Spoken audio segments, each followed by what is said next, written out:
এই ছেলে, তুমি আমাকে এক্ষুনি বিয়ে করবে কিনা বলো। আমার চোখের দিকে তাকিয়ে উত্তর দাও। ম্যাম, আপনি আমাকে বলছেন? আমি তো আপনাদের নতুন ড্রাইভার। হ্যাঁ, আমি তোমাকেই বলছি, তুমি আমাকে এই মুহূর্তে বিয়ে করবে কি না। রোজা, তোর কি মাথা পুরোপুরি খারাপ হয়ে গেছে? একটা সামান্য ড্রাইভারকে তুই বলছিস বিয়ে করতে? তুই জানিস তুই কি করছিস? আব্বু, তুমি প্লিজ চুপ করো। আমি যা সিদ্ধান্ত নেওয়ার নিয়েছি। কি হলো ছেলে, কথার উত্তর দাও। তুমি যদি আমাকে বিয়ে করো, তোমার সব শর্ত আমি মেনে নিব। সত্যি বলছেন ম্যাম? হ্যাঁ, আমি এক কথার মানুষ। আমার দাদির চিকিৎসার জন্য 10 লাখ টাকা লাগবে।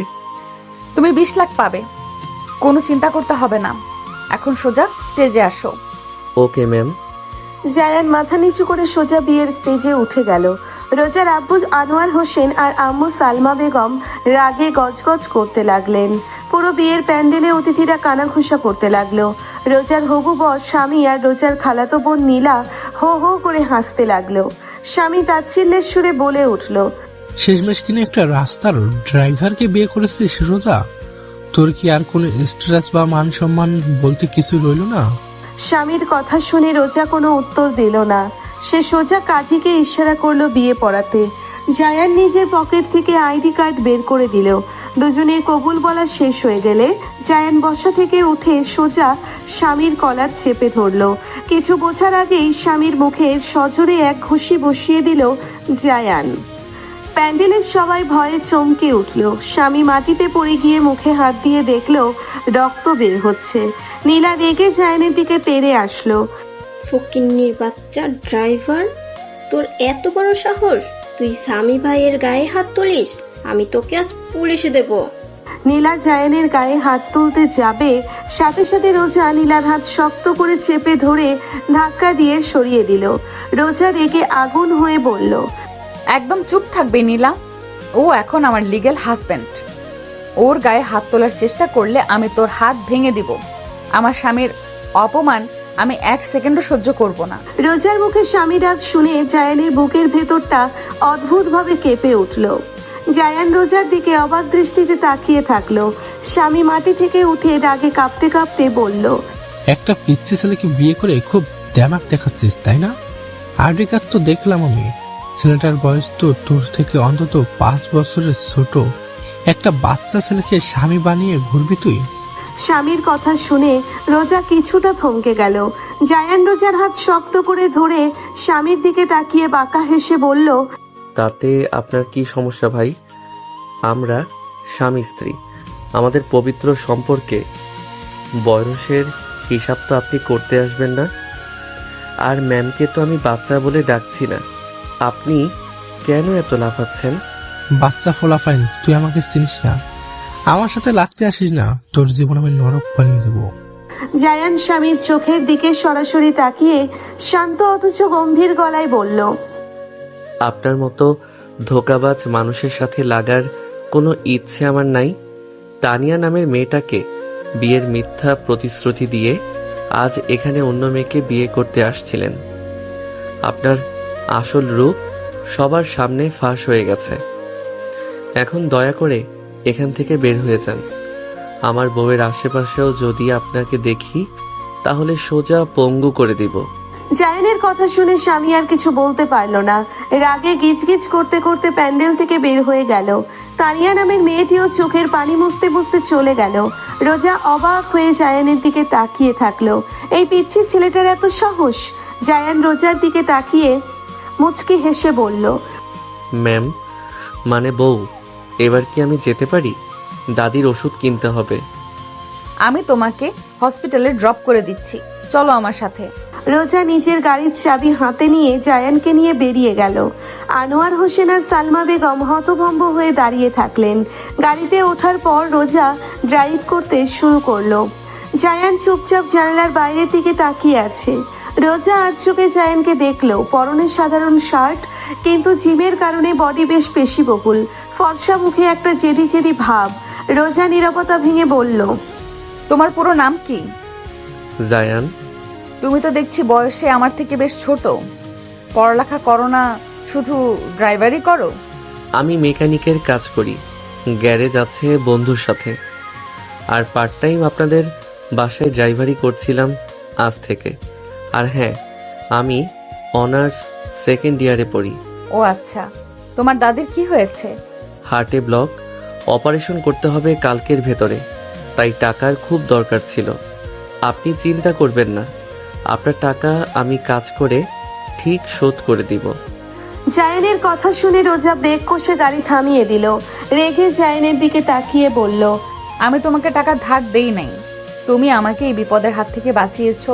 স্বামীর মতো একটা চিটারের হাত থেকে আমাকে উদ্ধার করেছো। এই টাকাটা তোমার দাদির চিকিৎসার জন্য আমার তরফ থেকে গিফট। আমি কারো দয়ায় বাঁচি না ম্যাম, আপনার বিপদে সাহায্য করেছি, তার মানে এই না যে আমি আপনার টাকার কাছে নিজেকে বিক্রি করে দিব। আমি আমার দাদির চিকিৎসার টাকা ধার হিসেবেই নিব। জায়ানের আত্মসম্মান বোধ দেখে রোজা কিছুটা অবাক হলো। এত অভাবের মাঝেও ছেলেটার এত তেজ। রোজা আর কথা না বাড়িয়ে সোজা হসপিটালে চলে আসলো। জায়ান গাড়ি থেকে নেমে দৌড়ে ভেতরে গেল। রোজা পার্কিং লটে গাড়ি রেখে পেছনে পেছনে গেল। কেবিনের সামনে গিয়ে রোজা দেখলো একজন বৃদ্ধা মহিলা শুয়ে আছেন। জায়ান তার হাত ধরে বসে আছে। জায়ান ভাই, তুই এত রাতে কোথায় ছিলি? তোর মুখটা এমন শুকনো কেন? আমি কাজে ছিলাম দাদি, তুমি চিন্তা করো না, তোমার অপারেশনের সব টাকা জোগাড় হয়ে গেছে। কাল সকালে ডাক্তার ফারহান তোমার অপারেশন করবেন। এত টাকা তুই কই পেলি রে ভাই? কোনো উল্টা পাল্টা কাজ করিস নাই তো? জায়ান কিছু বলতে যাবে এমন সময় রোজা কেবিনের ভেতর ঢুকে মিষ্টি হেসে বলল, দাদিমা কেমন আছেন আপনি? আলহামদুলিল্লাহ ভালো মা। তুমি কে? এত সুন্দর দেখতে, মাশাআল্লাহ। দাদি, উনি আমি আপনার নাতবো দাদিমা, আজকেই আমাদের বিয়ে হয়েছে। রোজার কথা শুনে দাদিমা খুশিতে কেঁদে দিলেন। জায়ান চোখ বড় বড় করে রোজার দিকে তাকিয়ে থাকলো। ডাক্তার ফারহান তখন কেবিনে ঢুকলেন। রোজাকে দেখে তিনি অবাক হয়ে বললেন, আরে রোজা, তুমি এখানে? তোমার না আজ বিয়ে ছিল? হ্যাঁ ফারহান ভাই, বিয়ে তো হয়েই গেল। এই যে আমার হাজবেন্ড জায়ান আর ওনার দাদি কাল সকালে অপারেশন। আপনি সব ব্যবস্থা করুন, বিল আমি পেমেন্ট করে দিয়েছি। ডাক্তার ফারহান অবাক হলেও মাথা নেড়ে সম্মতি দিয়ে চলে গেলেন। দাদিমা রোজার হাত ধরে কপালে চুমু খেয়ে বললেন, আমার নাতিনটার কেউ নেই দুনিয়াতে মা, ও যে বড্ড একা। ওকে তুমি কখনো ছেড়ে যাবে না তো? আপনি একদম চিন্তা করবেন না দাদিমা, জায়ানের সব দায়িত্ব আজ থেকে আমার। জায়ানের চোখে পানি চলে আসলো। সে দ্রুত চোখ মুছে নিল যাতে রোজা দেখতে না পায়। কিন্তু রোজা ঠিকই খেয়াল করলো রাত গভীর হতে লাগলো। রোজা জায়ানকে বলল, চলো এবার আমাদের বাসায় যেতে হবে। আব্বু আম্মু নিশ্চয়ই রেগে বসে আছে। আমি আপনাদের ওই বড় লোকের বাড়িতে যাব না, আমি আমার দাদির কাছে থাকবো। আপনি যান। আমার জেদ সম্পর্কে তোমার কোনো আইডিয়া নাই জায়ান, তুমি আমার লিগ্যাল হাজবেন্ড, তোমাকে আমার সাথেই থাকতে হবে। দাদিমার খেয়াল রাখার জন্য আমি নার্স রেখে দিয়েছি। রোজা জায়ানের হাত ধরে এক প্রকার টেনেই হসপিটাল থেকে বের করে নিয়ে আসলো। জায়ান রোজার হাত ছাড়ানোর চেষ্টা করেও পারল না। গাড়িতে বসে জায়ান বিরক্তি নিয়ে বলল, আপনি কি সব সময় সবার সাথে এমন ডমিনেট করে কথা বলেন? আপনার সমস্যা কি? হ্যাঁ, আমি আমার কোম্পানির সিইও, আমি ডমিনেট করতেই পছন্দ করি। আর তুমি এখন আমার পিচ্ছি জামাই, আমার কথা মতোই তোমাকে চলতে হবে। জায়ান রোজার কথা শুনে মুখ ঘুরিয়ে জানালার বাইরে তাকিয়ে মুচকি হাসলো। রোজার এই শাসন করাটা তার কেন জানি ভালোই লাগছে। গাড়ি রোজাদের বিশাল বাংলোর সামনে এসে থামলো। ভেতরে ঢুকতেই রোজা দেখলো ড্রয়িং রুমের সবাই গম্ভীর মুখে বসে আছে। রোজার আব্বু আনোয়ার হোসেন জায়ানকে দেখে রাগে ফেটে পড়লেন। এই ভগিনীর বাচ্চা, ড্রাইভারকে তুই এ বাড়িতে নিয়ে আসছিস রোজা? এখনই ওকে ঘাট ধাক্কা দিয়ে বের করে দে। আব্বু, ওকে অপমান করার কোনো অধিকার তোমার নেই। ও এখন আমার স্বামী, এই বাড়িতে ও সম্মানের সাথেই থাকবে। আপু, তুই কি পাগল হয়ে গেছিস? এই সামান্য একটা গ্যারেজের মেকানিক আমাদের সাথে এই বাড়িতে থাকবে? ওর তো ড্রয়িং রুমে বসারও যোগ্যতা নাই। নীলার কথা শুনে জায়ান মুচকি হেসে সোজা গিয়ে একটা সিঙ্গেল সোফায় পা তুলে বসে পড়ল। সবাই অবাক হয়ে জায়ানের দিকে তাকালো। জায়ান শার্টের কলার ঠিক করতে করতে বলল, যোগ্যতা তো মানুষের কর্মে থাকে ম্যাম। আপনাদের মতো বাবার টাকায় ফোটানি মারা মানুষদের কাছে যোগ্যতা মানে শুধু ব্যাংক ব্যালেন্স। আর হ্যাঁ, আমি এই বাড়ির জামাই, আমাকে সম্মান দিতে শিখুন, নইলে সম্মান কিভাবে আদায় করতে হয় সেটা আমার খুব ভালো করেই জানা আছে। জায়ানের অ্যাটিটিউড দেখে রোজা মনে মনে ক্রাশ খেয়ে গেল। ছেলেটার সাহস আর কথা বলার ধরন তাকে পাগল করে দিচ্ছে। আনোয়ার হোসেন রাগে সোফা থেকে উঠে জায়ানের দিকে তেড়ে আসলেন।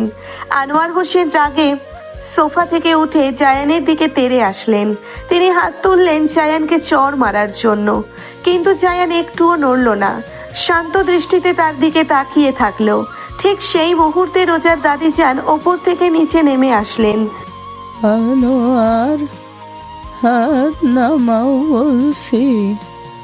আমার নাচ জামাইয়ের গায়ে হাত তোলার সাহস তুমি কোথায় পেলে? মা, তুমি দেখছো না ছেলেটার কত বড় বেয়াদব? আমার মুখের ওপর তর্ক করছে। সামান্য একটা রাস্তার মেকানিক, তার এত বড় সাহস?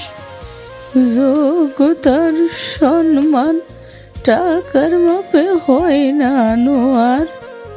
রোজা যখন ওকে বিয়ে করে এই বাড়িতে নিয়ে এসেছে তখনও এই বাড়ির জামাই। তুমি তোমার রাগ নিজের কাছে রাখো। রোজা দাদু ভাই, জায়ানকে নিয়ে তোমার রুমে যাও। চলো জায়ান। রোজা জায়ানের হাত ধরে সিঁড়ি দিয়ে ওপরে নিয়ে গেল। নীলা রাগে সোফার কুশন ছুঁড়ে মারল। সালমা বেগম দীর্ঘশ্বাস ফেলে নিজের রুমে চলে গেলেন। রোজার বেডরুমে ঢুকে জায়ান চারপাশটা অবাক হয়ে দেখতে লাগলো। পুরো রুমটা একটা রাজপ্রাসাদের মতো। বিশাল খাট, দামি ফার্নিচার আর এসি চলছে। তুমি ওই দিকের ওয়াশরুমে গিয়ে ফ্রেশ হয়ে নাও, তোমার জন্য আমি কিছু নতুন জামা কাপড় বের করে রাখছি। আমার নতুন জামা কাপড়ের দরকার নাই ম্যাম। আমার ব্যাগে আমার জামা আছে, আমি ওগুলোই পরবো। ম্যাম বলা বন্ধ করো জায়ান। আমি তোমার স্ত্রী, আমাকে রোজা বলে ডাকবে। আর এই বাড়িতে থাকতে হলে তোমাকে আমার স্ট্যান্ডার্ড মেনটেন করে চলতে হবে। আপনার স্ট্যান্ডার্ড আপনার কাছে রাখুন রোজা ম্যাম। আমি আপনার বিপদে সাহায্য করেছি তার মানে এই না যে আমি নিজের সত্তা ভুলে যাব। আমি যেমন আছি তেমনই থাকবো। আপনি যদি ভাবেন আপনার টাকায় আমি ফুটানি মারব, তাহলে আপনি ভুল মানুষকে বিয়ে করেছেন। তুমি এত জিদ্দি কেন জায়ান? আমি তো তোমার ভালোই চাইছি। আমার ভালো আমাকে বুঝতে দিন। আপনার দয়া আমার দরকার নাই। আমি ফ্রেশ হতে যাচ্ছি। জায়ান ওয়াশরুমে চলে গেল। রোজা অবাক হয়ে জায়ানের যাওয়ার দিকে তাকিয়ে থাকলো। এই পিচ্চি ছেলেটার আত্মসম্মান বোধ তাকে বারবার মুগ্ধ করছে। স্বামীর মতো ছেলেরা যেখানে রোজার টাকার পেছনে ঘুরতো, সেখানে জায়ান রোজার টাকাকে পাত্তাই দিচ্ছে না। কিছুক্ষণ পর জায়ান একটা সাধারণ টি শার্ট আর ট্রাউজার পরে বের হলো। ভেজা চুল থেকে পানি গড়িয়ে পড়ছে। রোজা তোয়ালে নিয়ে এগিয়ে গেল। এদিকে আসো, চুল মুছে দিচ্ছি। এইভাবে থাকলে তো ঠান্ডা লেগে যাবে। আমি বাচ্চা না ম্যাম, নিজের চুল আমি নিজেই মুছতে পারি। আপনি ঘুমান, আমি সোফায় ঘুমিয়ে পড়ব। সোফায় কেন? খাট তো অনেক বড়, তুমি খাটের এক পাশে ঘুমাও। আমি গরিব হতে পারি, কিন্তু আমার নীতিবোধ আছে। আমরা স্বামী স্ত্রী ঠিকই, কিন্তু আমাদের মাঝে কোনো ভালোবাসা নাই। এইটা একটা চুক্তির বিয়ে, তাই আমি সোফাতেই ঠিক আছি। জায়ান সোফায় একটা বালিশ নিয়ে শুয়ে পড়ল। রোজা খাটে শুয়ে একদৃষ্টিতে জায়ানের দিকে তাকিয়ে থাকলো। ছেলেটার প্রতি তার ভেতরে একটা অদ্ভুত মায়া কাজ করছে। সকালে ঘুম থেকে উঠে রোজা দেখলো জায়ান রুমে নেই। সে দ্রুত নিচে নেমে দেখলো ডাইনিং টেবিলে সবাই ব্রেকফাস্ট করছে। জায়ান একটা সাধারণ শার্ট পরে বাড়ি থেকে বের হওয়ার প্রস্তুতি নিচ্ছে। জায়ান, তুমি কোথায় যাচ্ছ ব্রেকফাস্ট না করে? আমার কাজে যাচ্ছি ম্যাম, গ্যারেজে অনেক কাজ পড়ে আছে। বাহ, এইবারে জামাই যাবে গ্যারেজে মেকানিকের কাজ করতে? আপু, তোর জামাই তো আমাদের সম্মান একদম রাস্তায় মিশিয়ে দেবে। মানুষ জানলে কি বলবে? মানুষ কি বলবে সেটা নিয়ে আপনারা ভাবুন। আমি সৎ পথে কাজ করে খাই, চুরি করি না। মেকানিকের কাজ করা কোনো অপরাধ না। আর সম্মান যদি এতই ঠুনকো হয় যে আমার কাজের জন্য চলে যাবে, তাহলে সেই সম্মান না থাকাই ভালো। তুই বেশি কথা বলছিস। কালকে সামি ভাইকে তুই কিভাবে মারলি সেটা আমরা ভুলে যাই নাই। সামি ভাইকে গিয়ে বলবেন, সে যদি তানিয়ার মতো আরও কোনো মেয়ের জীবন নষ্ট করতে চায়, তাহলে পরের বার শুধু মারবো না, সোজা পুলিশে দিব। রোজা, তোর এই বিহাতুর স্বামীকে আমার চোখের সামনে থেকে দূর হতে বল। আমার সকালের খাওয়াটা ও নষ্ট করে দিল। আবু, জায়ান তো খারাপ কিছু বলে নাই, তোমরা কেন ওকে অযথা কথা শোনাচ্ছ? রোজা ম্যাম, আপনি ওনাদের সাথে তর্ক করবেন না। আমি আসছি, আমার দেরি হয়ে যাচ্ছে। জায়ানের কারো কথার উত্তর না দিয়ে বাড়ি থেকে বেরিয়ে গেল। রোজা মুচকি হাসলো। জায়ানের এই স্ট্রেট ফরওয়ার্ড কথাগুলো তার খুব ভালো লাগে। রোজা দ্রুত রেডি হয়ে অফিসের দিকে রওনা হলো। এদিকে জায়ান গ্যারেজে পৌঁছতেই তার ছোটবেলার বন্ধু কাউসার এগিয়ে আসলো। কিরে দোষ, শুনলাম তুই নাকি অনেক বড়লোক ঘরের মেয়েকে বিয়ে করেছিস, ঘটনা কি? ঘটনা অনেক লম্বা, পরে সব খুলে বলবো। এখন আগে বল, গাড়ির কাজ কত দূর? কাজ তো প্রায় শেষ, কিন্তু তুই ওই বাড়িতে থাকবি কিভাবে? ওরা তো তোকে প্রতি পদে পদে অপমান করবে। ওই বাড়ির মানুষের তো টাকার অনেক অহংকার। অহংকার তো মানুষের পতনের মূল রে দোস্ত। আমি ওইসব পাত্তাই দেই না। আমার শুধু দাদির চিকিৎসার টাকাটা শোধ করতে হবে, তারপর ওই বাড়ি থেকে আমি চলে আসব। এমন সময় কাউসারের ছোট বোন আয়েশা একটা টিফিন ক্যারিয়ার নিয়ে গ্যারেজে ঢুকলো। আয়েশা জায়ানকে নিজের ভাইয়ের মতোই সম্মান করে। জায়ান ভাই, তুমি নাকি বিয়ে করেছো? আমাকে তো একবারও জানালে না। এই নাও, তোমার জন্য আমি নিজের হাতে খাবার রান্না করে এনেছি। আরে আয়েশা পাগলি, আমি কি ইচ্ছে করে করেছি নাকি? সব হঠাৎ করেই হয়ে গেল। তুই মন খারাপ করিস না, দেখি তুই কি রান্না করেছিস। তুমি ওই বাড়িতে ঠিক মতো খেতে পারবে তো ভাই? বড়লোকদের বাড়ির খাবার তো অন্যরকম হয়, আমার তো আবার সাধারণ ভাত ডাল পছন্দ। তুই চিন্তা করিস না, আমি ঠিক ম্যানেজ করে নিব। তুই পড়ালেখা ঠিক মতো করছিস তো? হ্যাঁ ভাইয়া, তোমার দোয়ায় সব ভালো চলছে। তুমি খেয়ে নাও, আমি পানি দিচ্ছি। জায়ান হাসি মুখে আয়েশার আনা খাবার খেতে লাগলো। আয়েশা জায়ানের মাথায় হাত বুলিয়ে দিচ্ছিল। আয়েশার সাথে জায়ানের এই হাসি মুখের কথা বলাটা রাস্তার উপাস থেকে কেউ একজন দেখছিল। সে আর কেউ না, স্বামী। স্বামী তার গাড়িতে বসে আয়েশা আর জায়ানের ছবি তুলে নিল। তার ঠোঁটে একটা শয়তানি হাসি ফুটে উঠল। এবারও দেখবো রোজা তোকে কিভাবে বাঁচায়। সামান্য মেকানিক হয়ে আমার মুখের গ্রাস কেড়ে নিয়েছিস, তোর জীবন আমি শেষ করে দিব। তোর বিয়ের নাটক আমি একদিনেই ভাঙবো। অফিসে রোজা তার পার্সোনাল সেক্রেটারি মিতুর সাথে মিটিং করছিল। মিতু রোজার খুব কাছের বন্ধুও বটে। রোজা, তুই কাল রাতে যা করছিস সেটা পুরো শহরে ভাইরাল হয়ে গেছে। সোশ্যাল মিডিয়াতে তোর আর তোর নতুন হাজবেন্ডকে নিয়ে অনেক কথা হচ্ছে। মানুষ তো কথা বলবেই মিতু। আমি স্বামীকে বিয়ে করলে আমার পুরো জীবনটা শেষ হয়ে যেত। জায়ান ছেলেটা স্বামীর চেয়ে হাজার গুণে ভালো। কিন্তু ওরা ব্যাকগ্রাউন্ড তো আমরা কিছুই করি না। তুই এত বড় কোম্পানির সিও আর এই একটা মেকানিক্স, তোদের লেভেল তো এক না দোস্ত। ব্যাকগ্রাউন্ড দিয়ে কি হয় মিতু? ছেলেটার ভেতরে সততা আছে, আত্মসম্মান আছে। আমি ওকে আমার কোম্পানিতে জব অফার করতে চেয়েছিলাম, কিন্তু ও মুখের উপর না করে দিয়েছে। ও নিজের পায়ে দাঁড়াতে চায়। ঠিক তখনই রোজার কেবিনের দরজা খুলে ভেতরে ঢুকলো স্বামী।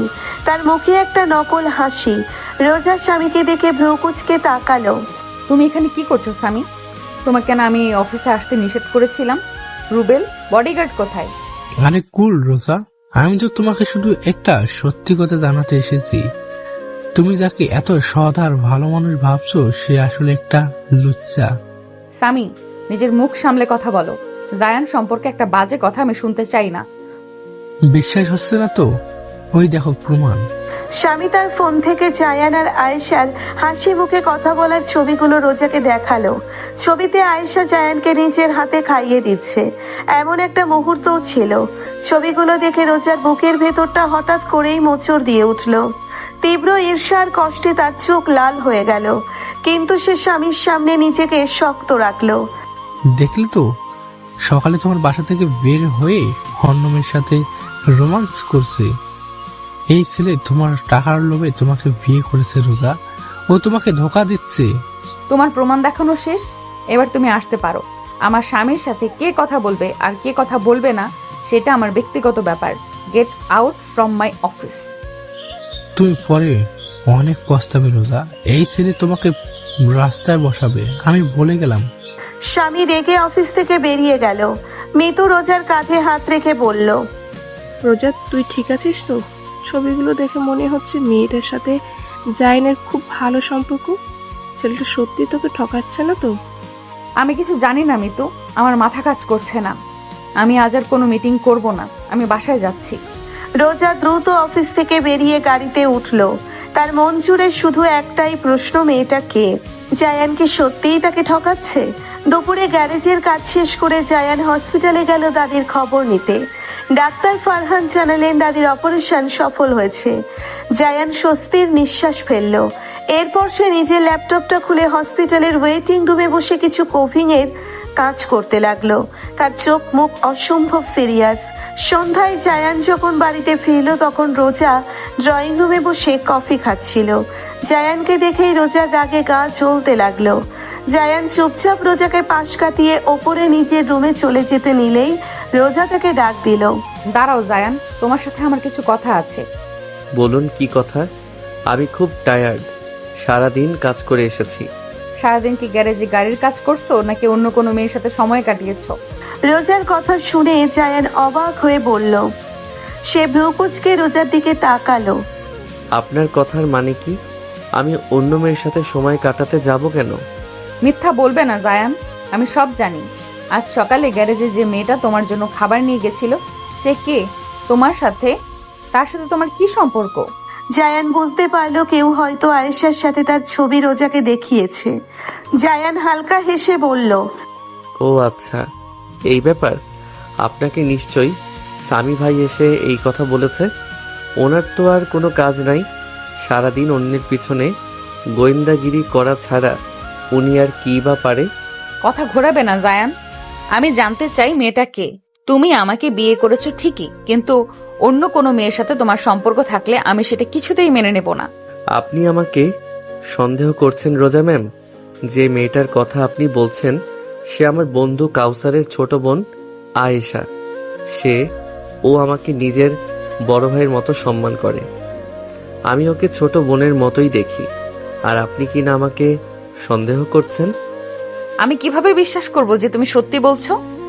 আমার তো ওই ছবিগুলো দেখে অন্যরকম মনে হলো। বিশ্বাস না হলে করার দরকার নাই। আমি আপনাকে কৈফিয়ত দিতে বাধ্য না। আমি জানি আমি কোনো ভুল করি নাই। আপনার মনে যদি সন্দেহ থাকে তাহলে আপনি তদন্ত করে দেখতে পারেন। জায়ান রাগে গজগজ করতে করতে সিঁড়ি দিয়ে ওপরে চলে গেল। রোজা সোফায় বসে নিজের চুল টানতে লাগলো। সে বুঝতে পারছে না সে কেন জায়ানকে নিয়ে এতটা পজিটিভ ফিল করছে। জায়ান তো তার সত্যিকারের স্বামী না, তবুও জায়ানের আশেপাশে অন্য কোনো মেয়েকে দেখলে তার কেন এত জেলাস লাগে। রাত 10টা। জায়ান রুমে বসে তার ল্যাপটপে গভীর মনোযোগ দিয়ে কাজ করছে। রোজা রুমে ঢুকে দরজা লক করে দিল। জায়ান একবার রোজার দিকে তাকিয়ে আবার স্ক্রিনে মনোযোগ দিল। তুমি এখনো ল্যাপটপ নিয়ে কি করছো? সারাদিন কাজ করে এসেছো, এখন তো ঘুমানো উচিত।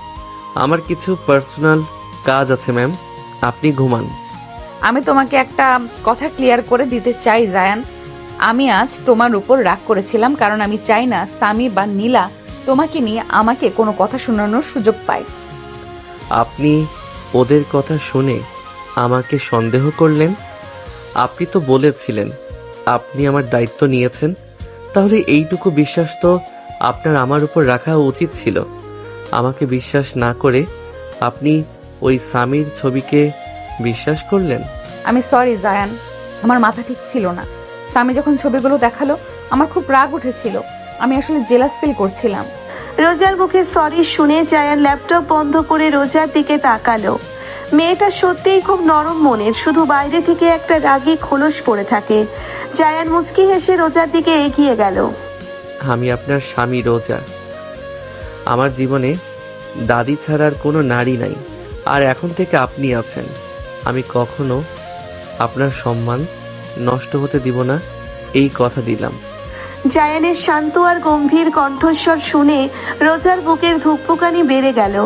জায়ান খুব সাবলীলভাবে রোজার হাতটা ধরল। আর হ্যাঁ, আপনার এই জেলাস ফিল করাটা কিন্তু আমার বেশ ভালোই লেগেছে। অন্তত বুঝলাম আপনার এই শক্ত মনের ভেতরেও একটা নরম হৃদয় আছে। আমি কোনো জেলাস ফিল করি নাই। একদম ফাজলামো করবে না জায়ান। রোজা লজ্জা পেয়ে দ্রুত হাত ছাড়িয়ে নিয়ে খাটের অন্যদিকে ফিরে শুয়ে পড়ল। জায়ান শব্দ করে হেসে দিল। তার এই হাসির শব্দ শুনে রোজার মুখেও একটা মিষ্টি হাসি ফুটে উঠল। পরের দিন সকালে ব্রেকফাস্ট টেবিলে আবার এক নতুন নাটক শুরু হলো। নীলা আর স্বামী মিলে নতুন একটা প্ল্যান করেছে জায়ানকে অপমান করার। নীলা ইচ্ছে করে তার কফির মগটা জায়ানের শার্টের ওপর ফেলে দিল। ওহ নো, আমি খুব সরি জায়ান, আসলে আমার হাত থেকে স্লিপ করে গেছে। তা তোমার তো একটাই শার্ট মনে হয়, এখন তুমি কি পরে কাজে যাবে? নীলার কথা শুনে আনোয়ার হোসেন তাচ্ছিল্যের হাসি হাসলেন। শার্ট কেনার টাকা থাকলে তো কিনবে, ওর তো নুন আনতে পান্তা ফুরায়। রোজা, তুই ওকে কিছু টাকা দিয়ে গিয়ে কয়েকটা শার্ট কিনে আনোক। আমাদের বাড়ির জামাই হয়ে এমন ফকরের মতো ঘুরলে তো আমাদের এই প্রেস্টিজ পাংচার হবে। আব্বু, নীলা ইচ্ছে করে কফিটা জায়ানের গায়ে ফেলেছে, আমি দেখেছি, আর তুমি ওকে অপমান করছো। রোজা, শান্ত হন। জায়ান টিস্যু দিয়ে নিজের শার্টের কফিটা মুছে নিল। তারপর নীলার চোখের দিকে সরাসরি তাকিয়ে একটা বাঁকা হাসি দিল। ম্যাম, শার্টের দাম খুব বেশি না, আমি আজই নতুন শার্ট কিনে নিব। কিন্তু আপনার মনের ভেতরে যে নোংরামি জমে আছে, সেটা তো দুনিয়ার সব টাকা দিয়েও পরিষ্কার করা যাবে না। আর শ্বশুর মশাই, প্রেস্টিজ তো আপনাদের সেদিনই পাংচার হয়ে গেছিল, যেদিন আপনাদের মেয়ের হবু বর বিয়ের আসরে অন্য মেয়ের কাছে এক্সপোজড হয়েছিল। আমি তো শুধু আপনাদের মেয়ের সম্মান বাঁচিয়েছি। জায়ানের কথায় আনোয়ার হোসেন রাগে লাল হয়ে গেলেন। নীলার মুখটা অপমানে কালো হয়ে গেল। বেয়াদব ছেলে, আমার বাড়িতে বসে আমাকে কেন দিছিস? আমি ছেলে তোকে এখনো এ বাড়ি থেকে বের করে দিতে পারি। আমি তো একদিনও থাকতে চাই নাই, আপনার মেয়ে আমাকে জোর করে এনেছে। তবে হ্যাঁ, আমি খুব দ্রুতই আমার দাদির চিকিৎসার টাকা শোধ করে এই বাড়ি থেকে চলে যাব। আপনারা নিশ্চিন্ত থাকুন। জায়ান আর এক মুহূর্তও সেখানে দাঁড়ালো না। সে দ্রুত নিজের রুমে গিয়ে আর একটা টি শার্ট পরে বাসা থেকে বেরিয়ে গেল। রোজার আগে ব্রেকফাস্ট না করেই উঠে দাঁড়ালো। আব্বু, তোমরা যদি জায়ানের সাথে এমন ব্যবহার চালিয়ে যাও, তাহলে আমি ওকে নিয়ে এই বাড়ি থেকে চলে যেতে বাধ্য হব। ও আমার স্বামী, ওর অপমান আমি সহ্য করব না। রোজা গটগট করে হেঁটে বাড়ি থেকে বেরিয়ে গেল। সালমা বেগম দীর্ঘশ্বাস ফেলে বললেন, তোমরা ছেলেটার পিছনে কেন লেগেছো? ও তো খারাপ কিছু বলে নাই, ওকে একটু ওর মতো থাকতে দাও না। তুমি চুপ করো সালমা। ওই রাস্তার ছেলে আমার মেয়েকে জাদু করেছে। আমি খুব তাড়াতাড়ি ওকে এই বাড়ি থেকে বের করার ব্যবস্থা করছি। অফিসে গিয়ে রোজা কাজে মন দিতে পারছিল না। বারবার জায়ানের অপমানিত মুখটা তার চোখে ভাসছিল। সে মিতুকে ডেকে বলল, মিতু, জায়ানের দাদির চিকিৎসার জন্য ডাক্তার ফারহানকে কত টাকা পে করতে হয়েছে সেইটার একটা ডিটেলস আমাকে দাও তো। কেন? ওই ছেলে কি টাকা ফেরত দিবে নাকি? হ্যাঁ, ও খুব জিদ্দি। ও টাকা শোধ করার জন্য পাগলের মতো কাজ করছে। আমি চাই না ও এত কষ্ট করুক। আমি একটা প্ল্যান করেছি। কি প্ল্যান? আমি আমার কোম্পানির একটা পার্ট টাইম আইটি কনসালটেন্ট খুঁজছি। আমি জায়ানকে ওই পোস্টে নিয়োগ দিতে চাই, কিন্তু ও তো আমার দয়ায় চাকরি নেবে না। তাই তোকে একটা কাজ করতে হবে। তুই বেনামে ওর কাছে একটা জবের অফারটা পাঠাবি। তুই শিওর ও আইটির কাজ পারবে? ও তো মেকানিকে। ওর ল্যাপটপে আমি কাল রাতে কিছু কোডিং এর কাজ করতে দেখেছি। ও সাধারণ মেকানিক না মিতু, ওর ভেতরে অনেক প্রতিভা লুকিয়ে আছে। তুই শুধু অফারটা পাঠা। মিতু মাথা নেড়ে সম্মতি জানালো। এদিকে জায়ান গ্যারেজে কাজ করার সময় হঠাৎ তার ল্যাপটপে একটা সিকিউরড মেইল আসলো। মেইলটা ওপেন করেই জায়ান চমকে উঠল। কেউ একজন তাকে একটা বিশাল আইটি প্রজেক্টের অফার করেছে, যার পেমেন্ট অনেক হাই। জায়ান বুঝতে পারলো এইটা হয়তো রোজারই কোনো কাজ। সে মুচকি হেসে মেইলটার রিপ্লাই টাইপ করতে শুরু করলো। ম্যাম, আপনি আমাকে সাহায্য করতে চাইছেন সেটা আমি জানি, কিন্তু আমার আসল পরিচয় যেদিন আপনি জানবেন সেদিন হয়তো আপনি নিজেই চমকে যাবেন। আমি তো শুধু একজন মেকানিক না, আমি তানভীর আহমেদের ছেলে। খুব তাড়াতাড়ি আমি আমার সব হারিয়ে যাওয়া সম্মান ফিরিয়ে আনবো। জায়ান ল্যাপটপ বন্ধ করে আবার গাড়ির কাজে মন দিল। তার চোখে এখন একটা নতুন আগুন জ্বলছে। সে প্রমাণ করতে চায় যে সে কারো দয়াই বাঁচে না। রাতে রোজা যখন বাসায় ফিরল, সে দেখলো জায়ান ড্রয়িং রুমে বসে দাদিজানের সাথে গল্প করছে। দাদিজান জায়ানকে পেয়ে খুব খুশি। দাদু ভাই, তুমি এত সুন্দর করে কথা বলো, আমার তো শুনতেই ভালো লাগে।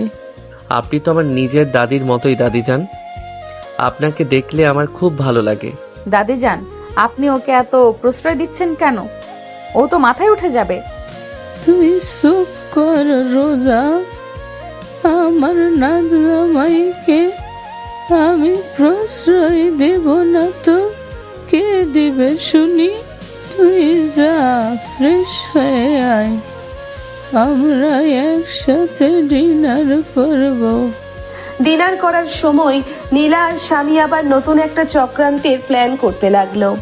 স্বামী নীলাকে মেসেজ পাঠালো। কালকের পানিতে আমরা এমন একটা জাল চারবো যে রোজা নিজেই জায়ানকে ঘাড় ধাক্কা দিয়ে বের করে দিবি। তুই শুধু আমার ইন্ডাস্ট্রেশন ফলো করবি। ডান। এই রাস্তার ফকিরকে আমি আর এক সেকেন্ডও এই বাড়িতে সহ্য করতে পারছি না। ডিনার শেষে রোজা আর জায়ান রুমে আসলো। জায়ান আবার তার ল্যাপটপ নিয়ে বসলো। জায়ান, কাল রাতে আমাদের একটা বিজনেস পার্টি আছে। শহরের সব বড় বড় বিজনেসম্যানরা সেখানে আসবে। তোমাকে আমার সাথে ওই পার্টিতে যেতে হবে। আমি ওইসব পার্টিতে গিয়ে কি করব? আমি সাধারণ মানুষ, আপনাদের ওই হাই সোসাইটির পার্টি আমার জন্য না। প্লিজ জায়ান, তুমি না গেলে সবাই আমাকে নিয়ে অনেক কথা বলবে। সামিও সেখানে থাকবে। আমি চাই তুমি আমার পাশে থাকো, যাতে সামি আমাকে আর কোনো কথা শোনানোর সাহস না পায়। রোজার মুখে প্লিজ শুনে জায়ান ল্যাপটপ থেকে মুখ তুলে তাকালো। রোজার চোখের দিকে তাকিয়ে সে আর না করতে পারল না। ঠিক আছে, আমি যাব, কিন্তু আমার একটা শর্ত আছে। পার্টিতে আপনি আমার হাত ছাড়বেন না। আমি আপনার স্বামী, সেটা আমি সবার সামনে প্রমাণ করেই ছাড়ব। জায়ানের কথা শুনে রোজা স্তব্ধ হয়ে গেল। ছেলেটার চোখের ওই তীব্র চাহনি রোজার বুকের ভেতর একটা অদ্ভুত ঝড় তুলে দিল। সে শুধু মাথা নেড়ে হ্যাঁ সূচক সম্মতি জানালো। আগামীকালের পার্টির জন্য একটা বিশাল ষড়যন্ত্রের জাল বোনা হচ্ছে। সেইটা রোজা বা জায়ান কেউই জানে না। জায়ান কি পারবে রোজাকে এই ষড়যন্ত্র থেকে বাঁচাতে, নাকি নীলা আর স্বামীর চক্রান্তে তাদের সম্পর্ক ভেঙে যাবে? সন্ধ্যার পর রোজাদের বিশাল বাংলোতে সাজ রব। রোজা নিজের রুমে আয়নার সামনে দাঁড়িয়ে রেডি হচ্ছে। পরনে তার কালো রঙের একটা গর্জিয়াস শাড়ি, চুলগুলো হালকা কার্ল করে ছেড়ে দেওয়া। ঠিক সেই মুহূর্তে জায়ান রুমে ঢুকলো। জায়ানকে দেখে রোজা আয়নার দিকে তাকাতেই মুগ্ধ হয়ে গেল। জায়ান একটা সাধারণ কালো শার্ট আর প্যান্ট পরেছে, কিন্তু জিমের কারণে শার্টটা তার শরীরে একদম পারফেক্টলি ফিট হয়েছে। ভেজা চুলগুলো ব্যাক ব্রাশ করা। রোজা ঘোর কাটিয়ে বলে উঠল, জায়ান, তুমি একটা সাধারণ শার্ট পরে পার্টিতে যাবে? আমি তো তোমার জন্য একটা দামি স্যুট কিনে এনেছিলাম, ওইটা কোথায়? ম্যাম, আপনাকে আমি আগেই বলেছি, আপনার টাকায় কেনা কোনো কিছু আমি ব্যবহার করব, কাটবো না। আমার এই সাধারণ শার্টেই আমি ঠিক আছি। আর সম্মান কাপড়ে থাকে না, মানুষে থাকে। কিন্তু এই পার্টিতে তো সব হাই প্রোফাইল বিজনেসম্যানরা আসবে। তুমি এইভাবে গেলে সবাই তোমাকে নিয়ে হাসাহাসি করবে। আমার কথাটা একটু বোঝার চেষ্টা করো জায়ান। আমি চাই না কেউ তোমাকে ছোট করে কথা বলুক। কেউ আমাকে ছোট করে কথা বলার সাহস পাবে না, আপনি নিশ্চিন্ত থাকুন। আর যদি কেউ কিছু বলেও, আমি তাদের জবাব দিতে খুব ভালো করেই জানি। আপনি রেডি তো? হ্যাঁ, আমি রেডি। কিন্তু আমার একটা কথা মনে রেখো, পার্টিতে কিন্তু সামি আর নীলাও থাকবে। ওরা কিন্তু তোমাকে অপমান করার কোনো সুযোগই ছাড়বে না। ওরা ওদের কাজ করুক, আমি আমার কাজ করব। চলুন। জায়ান আর রোজা একসাথে সিঁড়ি দিয়ে নিচে নামলো। ডাইনিং স্পেসে আনোয়ার হোসেন আর সালমা বেগম দাঁড়িয়েছিলেন। জায়ানকে এই পোশাকে দেখে আনোয়ার হোসেন মুখ বাঁকালেন। রোজা, তুই কি সত্যি এই ফকিরটাকে নিয়ে পার্টিতে যাবি? আমার সম্মানটা তো এমনিতেই শেষ করেছে, আজ কি আমার বিজনেস পার্টনারদের সামনেও আমাকে অপমানিত হতে হবে? আব্বু, তুমি আবার শুরু করলে? ও আমার হাজব্যান্ড, ও আমার সাথেই যাবে। আর সম্মান কাপড়ে মাখা যায় না, এটা তোমাকে কে বোঝাবে? শ্বশুর মশাই, আপনি আমার কাপড় নিয়ে এত ভাবছেন কেন? আমি তো আপনার কোম্পানির শেয়ার চাইতে যাচ্ছি না। আর আপনার সম্মান যদি আমার একটা কালো শার্টের কারণে চলে যায়, তবে সেই সম্মান তো খুব ঠুনকো। বেয়াদব ছেলে, আমার মুখের ওপর কথা বলিস? রোজা মা, তোমরা কি শুরু করলে? পার্টিতে যাওয়ার সময় এই ঝগড়াটা না করলেই কি নয়? রোজা মা, তুই জায়ানকে নিয়ে গাড়িতে ওঠ, আমরা আসছি। রোজা জায়ানের হাত ধরে টেনে গাড়ির দিকে নিয়ে গেল। গাড়িতে উঠে রোজা ড্রাইভ করতে শুরু করলো। জায়ান চুপচাপ জানালার বাইরের দিকে তাকিয়ে আছে। রোজা আর চোখে জায়ানকে দেখে একটা দীর্ঘশ্বাস ফেললো। ছেলেটা এত জেদি কেন? কিছুক্ষণের মধ্যেই তারা 5 স্টার হোটেলের গ্র্যান্ড বলরুমে পৌঁছলো। গাড়ি থেকে নেমে জায়ান রোজার দিকে হাত বাড়িয়ে দিল। রোজা মুচকি হেসে জায়ানের হাত ধরলো। দুজনে একসাথে হাত ধরে পার্টি হলে ঢুকতেই সবার নজর তাদের দিকে পড়ল। স্বামী আর নীলা দূর থেকে তাদের দেখে রাগে ফুঁসতে লাগলো। দেখলি নীলা, ওই রাস্তার মেকানিকটা কিভাবে রোজার হাত ধরে ফুটানি মারছে? আজ ওর ফুটানি আমি এমন ভাবে বের করব যে রোজা নিজেই ওকে পুলিশে দিবে। প্ল্যান সব ঠিক আছে তো স্বামী ভাই? আজ যদিও বেঁচে যায় তাহলে কিন্তু আপু আর কোনোদিন ওকে ছাড়বে না। তুই কোনো টেনশন নিস না, হাসিম আঙ্কেলকে আমি সব বুঝিয়ে বলেছি। আজ ওই মেকানিকের খবর আছে। রোজা আর জায়ান ভেতরে ঢুকতেই আনোয়ার হোসেনের ঘর শত্রু হাসিম চৌধুরী তাদের দিকে এগিয়ে আসলো। তার ঠোঁটে একটা তাচ্ছিল্যের হাসি। আরে রোজা মাঝি, কেমন আছো? আর এই ছেলেটাই কি তোমার সেই বিখ্যাত ড্রাইভার স্বামী, যাকে তুমি বিয়ের প্যান্ডেল থেকে তুলে নিয়ে বিয়ে করছো? আসসালামু আলাইকুম হাসিম আঙ্কেল। হ্যাঁ, ও আমার হাজব্যান্ড জায়ান। আর ওর ড্রাইভার নয়, ওর নিজের গ্যারেজ আছে, ও একজন মেকানিক। মেকানিক? আনোয়ার সাহেবের মেয়ে একটা মেকানিককে বিয়ে করেছে। আনোয়ার সাহেব, আপনার তো দেখছি দিন দিন রুচি অনেক নিচে নেমে যাচ্ছে। আমাদের মতো বিজনেস সার্কেলে এমন একটা ছেলেকে নিয়ে আসতে আপনার লজ্জা করলো না? হাসিম চৌধুরীর কথায় আনোয়ার হোসেন অপমানে লাল হয়ে গেলেন। তিনি কিছু বলার আগেই জায়ান মুচকি হেসে এগিয়ে আসলো। আসসালামু আলাইকুম হাসিম সাহেব। আমার পেশা মেকানিক, এটা সত্যি, কিন্তু আমি সৎ পথে ইনকাম করি। আপনার মতো অন্যের কোম্পানির শেয়ার চুরি করে বা ব্যাংক থেকে হাজার কোটি টাকা লোন নিয়ে ডিফল্টার হয়ে ফোটানি মারি না। জায়ানের কথা শুনে পুরো পার্টিতে পিন পতন নীরবতা নেমে আসলো। সবাই অবাক হয়ে জায়ানের দিকে তাকালো। হাসিম চৌধুরীর মুখটা অপমানে কালো হয়ে গেল। রোজা অবাক হয়ে জায়ানের দিকে তাকিয়ে থাকলো। ছেলেটার এত সাহস! এই রাস্তার ফকির, তুই আমাকে অপমান করছিস? তুই জানিস আমি কে? আমি খুব ভালো করেই জানি আপনি কে। আপনার কোম্পানির লাস্ট ইয়ারের ট্যাক্স ফাঁকি দেওয়ার ফাইলটা কিন্তু এখনো অডিট কোর্টে পেন্ডিং আছে। বেশি চিল্লাপাল্লা করলে ফাইলটা হয়তো ওপেন হয়ে যেতে পারে। তাই বলছি, নিজের সম্মান নিয়ে এই পার্টি থেকে বেরিয়ে যাওয়াটাই আপনার জন্য ভালো হবে। হাসিম চৌধুরী আর একটা কথাও বলতে পারল না। রাগে গজগজ করতে করতে সে সেখান থেকে চলে গেল। আনোয়ার হোসেন অবাক হয়ে জায়ানের দিকে তাকিয়ে থাকলেন। এই রাস্তার মেকানিক ছেলেটা হাসিম চৌধুরীর ট্যাক্স ফাঁকি দেওয়ার খবর জানলো কিভাবে? রোজা জায়ানের হাত শক্ত করে ধরে ফিসফিস করে বলল, তুমি এত কিছু কিভাবে জানো জায়ান? দুনিয়ায় অনেক কিছুই জানতে হয় ম্যাম। চলুন ওই দিকে বসা যাক। জায়ান আর রোজা একটা কর্নারের টেবিলে গিয়ে বসলো। এমন সময় স্বামী আর নীলা তাদের কাছে আসলো। স্বামীর মুখে একটা শয়তানি হাসি। বাহ, জায়ান ভাই তো দেখি বড় বড় ডায়লগ মারা শিখে গেছে। তা ভাই, গ্যারেজের কালি মেখে তো অনেক বড় লোকের সাথে হাত মেলালে, কেমন লাগছে এই হাই সোসাইটি? আপনাদের মতো স্বার্থপর আর ধোঁকাবাজদের সোসাইটির চেয়ে আমার গ্যারেজের কালি অনেক বেশি পবিত্র সামি ভাই। অন্তত সেখানে কেউ তানিয়ার মতো কোনো মেয়ের জীবন নষ্ট করার প্ল্যান করে না। তানিয়ার নাম শুনে স্বামীর মুখটা ফ্যাকাশে হয়ে গেল। সে রেগে গিয়ে জায়ানকে কিছু বলতে যাবে, ঠিক তখনই পার্টির এক কোণ থেকে নীলা চিৎকার করে উঠল। আমার হার, আমার ডায়মন্ডের নেকলেসটা পাওয়া যাচ্ছে না। নীলার চিৎকারে সবাই তার দিকে ছুটে গেল। আনোয়ার হোসেন দৌড়ে আসলেন। কি হয়েছে নীলা, তুই এত চিৎকার করছিস কেন?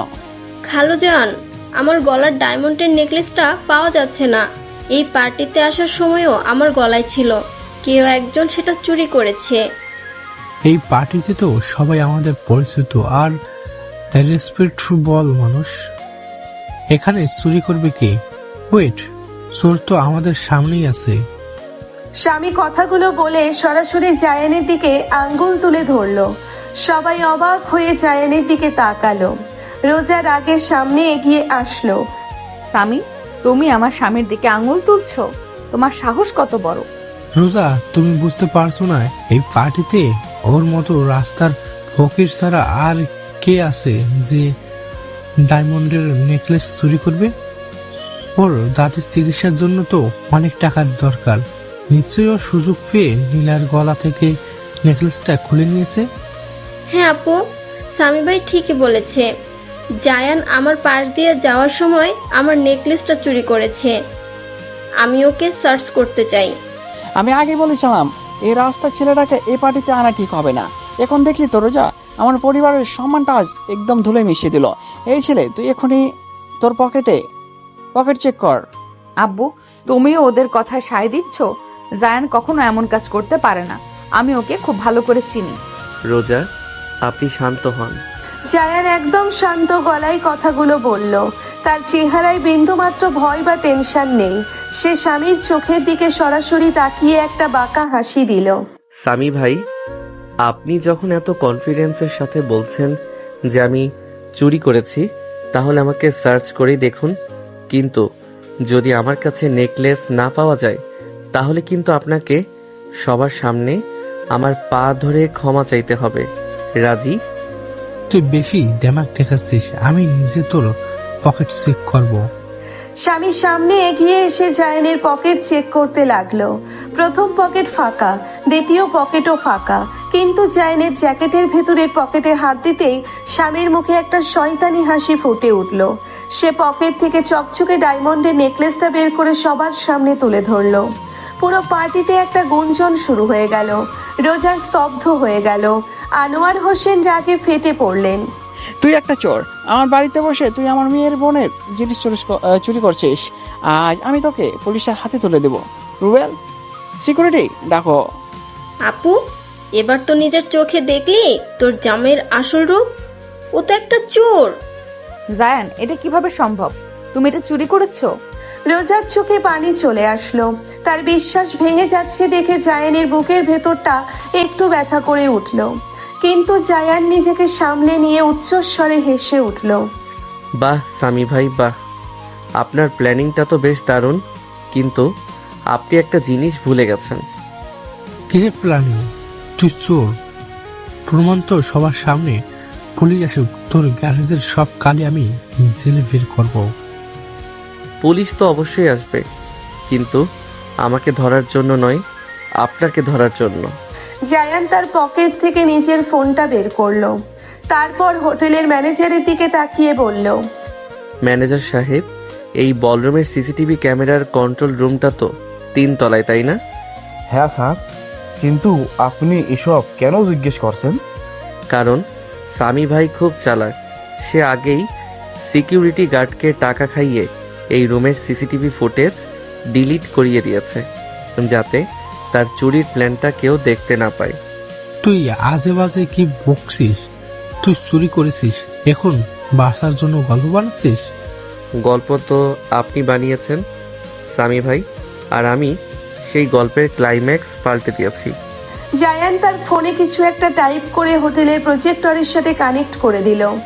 মুহূর্তের মধ্যেই বিশাল স্ক্রিনে হোটেলের সিসিটিভি ফুটেজ প্লে হতে লাগলো। সবাই অবাক হয়ে স্ক্রিনের দিকে তাকালো। ফুটেজ পরিষ্কার দেখা যাচ্ছে। নীলা নিজের নেকলেসটা খুলে স্বামীর হাতে দিচ্ছে।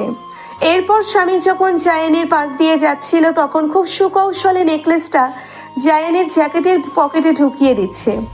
ভিডিওটা শেষ হতেই পুরো বলরুমে পিনপতন নীরবতা নেমে আসলো। স্বামী আর নীলার মুখটা ফ্যাকাশে হয়ে গেল। আনোয়ার হোসেন নিজের চোখে বিশ্বাস করতে পারছিলেন না। রোজা রাগে কাঁপতে কাঁপতে স্বামীর দিকে এগিয়ে গেল। ঠাস! রোজা সজোরে স্বামীর গালে একটা থাপ্পড় বসিয়ে দিল। স্বামী গালে হাত দিয়ে থমকে গেল। তুমি এতটা নীচ স্বামী, আমাকে ঠকানোর জন্য, এখন আমার স্বামীর সম্মান নষ্ট করার জন্য এত বড় একটা চক্রান্ত করলি? তুই আর নীলা মিলে আমার জীবনটা শেষ করে দিতে চাস? আপু, আমাকে ক্ষমা করে দে। স্বামী ভাই আমাকে বাধ্য করেছে এই কাজটা করতে। তুই চুপ কর নীলা, আজ থেকে তোর সাথে আমার আর কোনো সম্পর্ক নেই। আর স্বামী, তুই এক্ষুনি এই পার্টি থেকে বের হবি, নইলে আমি তোকে পুলিশের হাতে তুলে দিব। স্বামী অপমানে মাথা নিচু করে সেখান থেকে বেরিয়ে গেল। নীলাও কাঁদতে কাঁদতে চলে গেল। আনোয়ার হোসেন মাথা নিচু করে দাঁড়িয়ে আছেন। তিনি জায়ানের দিকে তাকিয়ে অপরাধী কণ্ঠে বললেন, আমাকে ক্ষমা করে দেও জায়ান, আমি না বুঝেই তোমাকে অনেক অপমান করেছি। তুমি আজ আবারও আমার পরিবার সম্মান বাঁচালে। শ্বশুর মশাই, ক্ষমা চাওয়ার দরকার নেই। শুধু একটা কথা মনে রাখবেন, চকচক করলেই শোনা হয় না। আমি আসছি। জায়ান রোজার দিকে একবার তাকিয়ে হলরুম থেকে বেরিয়ে গেল। রোজা দৌড়ে জায়ানের পিছনে গেল। হোটেলের বাইরে এসে রোজা জায়ানের হাত ধরলো। জায়ান প্লিজ আমাকে ক্ষমা করে দাও। আমি ওই 1 সেকেন্ডের জন্য হলেও তোমাকে সন্দেহ করেছিলাম। আমার খুব ভুল হয়ে গেছে। ম্যাম, মানুষের মন তো, চোখের সামনে প্রমাণ দেখলে তো সন্দেহ হবেই। আমি কিছু মনে করিনি। চলুন বাসায় যাওয়া যাক। জায়ান আর রোজা গাড়িতে উঠে বাসার দিকে রওনা হলো। গাড়িতে দুজনের মাঝে গভীর নীরবতা। রোজা বুঝতে পারছে এই ছেলেটা সাধারণ কোনো মেকানিক নয়। সে কয়েক মিনিটের মধ্যে হোটেলে ডিলিট হয়ে যাওয়া সিসিটিভি ফুটেজ কিভাবে রিকভার করলো? ওর ল্যাপটপও সারা রাত কি কাজ করে? এই প্রশ্নগুলো রোজার মাথায় ঘুরপাক খাচ্ছে। বাসায় পৌঁছানোর ঠিক আগ মুহূর্তে জায়ানের ফোনটা বেজে উঠল। জায়ান কল রিসিভ করতেই অপর পাশ থেকে ডাক্তার ফারহানের নার্ভাস কণ্ঠ ভেসে আসলো। জায়ান, তুমি এক্ষুনি হসপিটালে আসো। তোমার দাদিমার হঠাৎ করে শ্বাসকষ্ট শুরু হয়েছে। ওনার কন্ডিশন খুব ক্রিটিক্যাল জায়ান। আমরা চেষ্টা করছি। ওনাকে লাইফ সাপোর্টে রাখা হয়েছে। আগামী 24 ঘন্টা খুব ক্রিটিক্যাল। কি? আপনি কি বলছেন ডাক্তার সাহেব? আমি আসছি, আমি এক্ষুনি আসছি। জায়ানের হাত থেকে ফোনটা পড়ে গেল। তার চোখ দিয়ে অঝরে পানি পড়তে লাগলো। রোজা ঘাবড়ে গিয়ে ব্রেক কষে গাড়ি থামালো। কি হয়েছে জায়ান, তুমি কাঁদছো কেন? রোজা, আমার দাদিমা, ওনার অবস্থা খুব খারাপ। আমাকে হসপিটালে যেতে হবে। আমার দাদিমা ছাড়া এই পৃথিবীতে আর কেউ নেই। ওনার কিছু হয়ে গেলে আমি মরে যাব। তুমি শান্ত হও জায়ান, আমি এক্ষুনি হাসপাতালে যাচ্ছি। তুমি কেঁদো না প্লিজ। রোজা গাড়ি ঘুরিয়ে ফুল স্পিডে হসপিটালের দিকে রওনা হলো। জায়ান গাড়ি থেকে নেমেই পাগলের মতো দৌড়ে আইসিইউ এর সামনে গেল। ডাক্তার ফারহান বাইরে দাঁড়িয়েছিলেন। ডাক্তার সাহেব, আমার দাদিমা কেমন আছে? ওনার কিছু হয়নি তো? ওনার চিকিৎসার জন্য আরও কিছু ইম্পোর্টেড মেডিসিনের দরকার, যেগুলো এই মুহূর্তে আমাদের কাছে নেই। আপনি মেডিসিনের নাম দিন, আমি আমার গ্যারেজ বিক্রি করে হলেও মেডিসিন আনবো। জায়ান তুমি শান্ত হও। ডাক্তার ভাই, আপনি আমাকে লিস্ট দিন, আমি এক্ষুনি মেডিসিনের ব্যবস্থা করছি। রোজা নিজের ফোন থেকে মিতুকে কল করে মেডিসিনগুলোর ব্যবস্থা করতে বলল। জায়ান আইসিইউ এর গ্লাসের বাইরে থেকে দাদিমার দিকে তাকিয়ে অঝরে কাঁদতে লাগলো। তার কান্নার শব্দে রোজার বুকের ভেতরটা ফেটে যাচ্ছিল। যে ছেলেটা এত অপমান, এত চক্রান্তের মাঝেও একটু শব্দ করেনি, এত শক্ত থেকেছে, সেই ছেলেটা আজ একটা বাচ্চার মতো কাঁদছে। রোজা জায়ানের কাছে গিয়ে তাকে পেছন থেকে জড়িয়ে ধরলো। জায়ান রোজার বুকে মাথা রেখে হাউমাউ করে কেঁদে উঠল। রোজা, আমার দাদিমাকে বাঁচান প্লিজ। আমার বাবা মা আমাকে ছোটবেলায় রাস্তায় ফেলে দিয়েছিল। এই দাদিমা মানুষের বাসায় কাজ করে আমাকে বড় করেছে। আজ যখন আমি ওনাকে সুখ দেওয়ার সুযোগ পেলাম, তখনই আল্লাহ ওনাকে আমার কাছ থেকে কেড়ে নিতে চাইছে কেন? জায়ান প্লিজ কেঁদো না। আমি কথা দিচ্ছি তোমার দাদিমার কিছুই হবে না।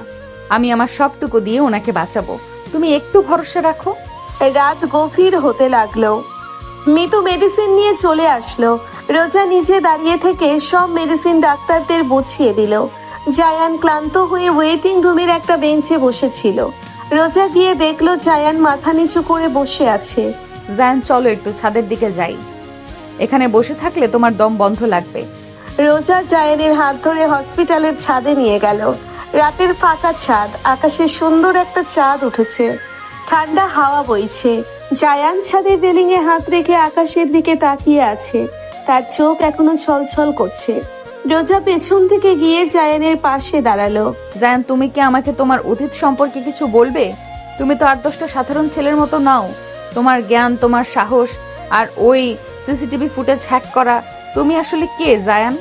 রোজার কথা শুনে জায়ান একটা দীর্ঘশ্বাস ফেললো। সে রোজার চোখের দিকে তাকিয়ে একটা বিষণ্ণ হাসি দিল। আপনি সত্যিটা জানতে চান ম্যাম? তাহলে শুনুন, আমি কোনো সাধারণ মেকানিক নই। আমার নাম জায়ান আহমেদ। দেশের অন্যতম শীর্ষ টেক কোম্পানি নেক্সাস আইটির মালিক তানভীর আহমেদ আমার জন্মদাতা পিতা। কি, তুমি তানভীর আঙ্কেলের ছেলে? কিন্তু ওনার তো একটাই ছেলে, সোহেল। তুমি যদি ওনার ছেলে হও, তাহলে তুমি রাস্তায় মেকানিকের কাজ করছো কেন? কারণ সোহেল আমার সৎ ভাই। আমার মায়ের মৃত্যুর পর আমার বাবা লায়লা নামের এক মহিলাকে বিয়ে করে। লায়লা আর সোহেল মিলে চক্রান্ত করে আমাকে আর আমার দাদিমাকে বাড়ি থেকে বের করে দেয়। আমার বাবা তাদের কথায় অন্ধবিশ্বাস করে আমাকে ত্যায্য পুত্র করে। তখন আমার বয়স মাত্র 12 বছর। এই দাদিমা আমাকে নিয়ে বস্তিতে এসে ওঠে। মানুষের বাসায় কাজ করে আমাকে পড়াশোনা করিয়েছে। জায়ানের কথাগুলো শুনে রোজা স্তব্ধ হয়ে গেল। তার চোখের পানি বাদ মানল না। সে জায়ানের হাতটা শক্ত করে চেপে ধরল। আমি আইটিতে অনেক ভালো ছিলাম ম্যাম। আমি বস্তিতে বসে ল্যাপটপ দিয়ে কোডিং শিখেছি, সাইবার সিকিউরিটি নিয়ে কাজ করেছি। আমি দিনের বেলায় গ্যারেজে কাজ করি দাদির চিকিৎসার টাকার জন্য, আর রাতে আমি একজন ফ্রিল্যান্স সাইবার এক্সপার্ট। আমি আমার বাবার কোম্পানির সব অপকর্মের হিসাব রাখছি। খুব তাড়াতাড়ি আমি আমার মায়ের সম্মান আর আমার দাদির কষ্টের প্রতিশোধ নিব। জায়ান, তুমি এত কষ্ট বুকে চেপে রেখেছো, আর আমি তোমাকে কত ভুল বুঝেছি। আমাকে ক্ষমা করে দাও জায়ান। রোজা কান্নায় ভেঙে পড়ে জায়ানকে শক্ত করে বুকে জড়িয়ে ধরলো। জায়ানও 2 হাত দিয়ে রোজাকে জড়িয়ে ধরলো। আপনি কাঁদছেন কেন ম্যাম? আপনার চোখের পানি আমার সহ্য হয় না। আমি তোমাকে ম্যাম ডাকতে নিষেধ করেছি না? আমি তোমার স্ত্রী জায়ান। আজ থেকে তোমার এই লড়াইয়ে আমি তোমার পাশে থাকবো। লায়লা আর সোহেলকে আমি ছাড়বো না। জায়ান রোজার মাথা থেকে চুলগুলো সরিয়ে দিয়ে কপালে একটা আলতো চুমু দিল। রোজা চোখ বন্ধ করে সেই স্পর্শটা অনুভব করলো।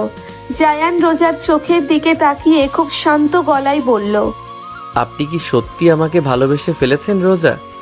আমি জানি না জায়ান, কিন্তু তোমাকে ছাড়া আমি আর এক মুহূর্তও থাকতে পারবো না। তোমার চোখের এই পানি আমি আর কোনোদিন পড়তে দিব না। রোজা কথাগুলো বলেই জায়ানের ঠোঁটের খুব কাছাকাছি চলে আসলো। জায়ানও আর নিজেকে ধরে রাখতে পারলো না।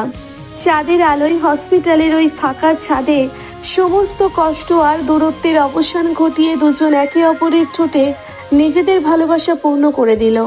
তাদের এই পবিত্র ভালোবাসার সাক্ষী হয়ে রইল রাতের ওই চাঁদ।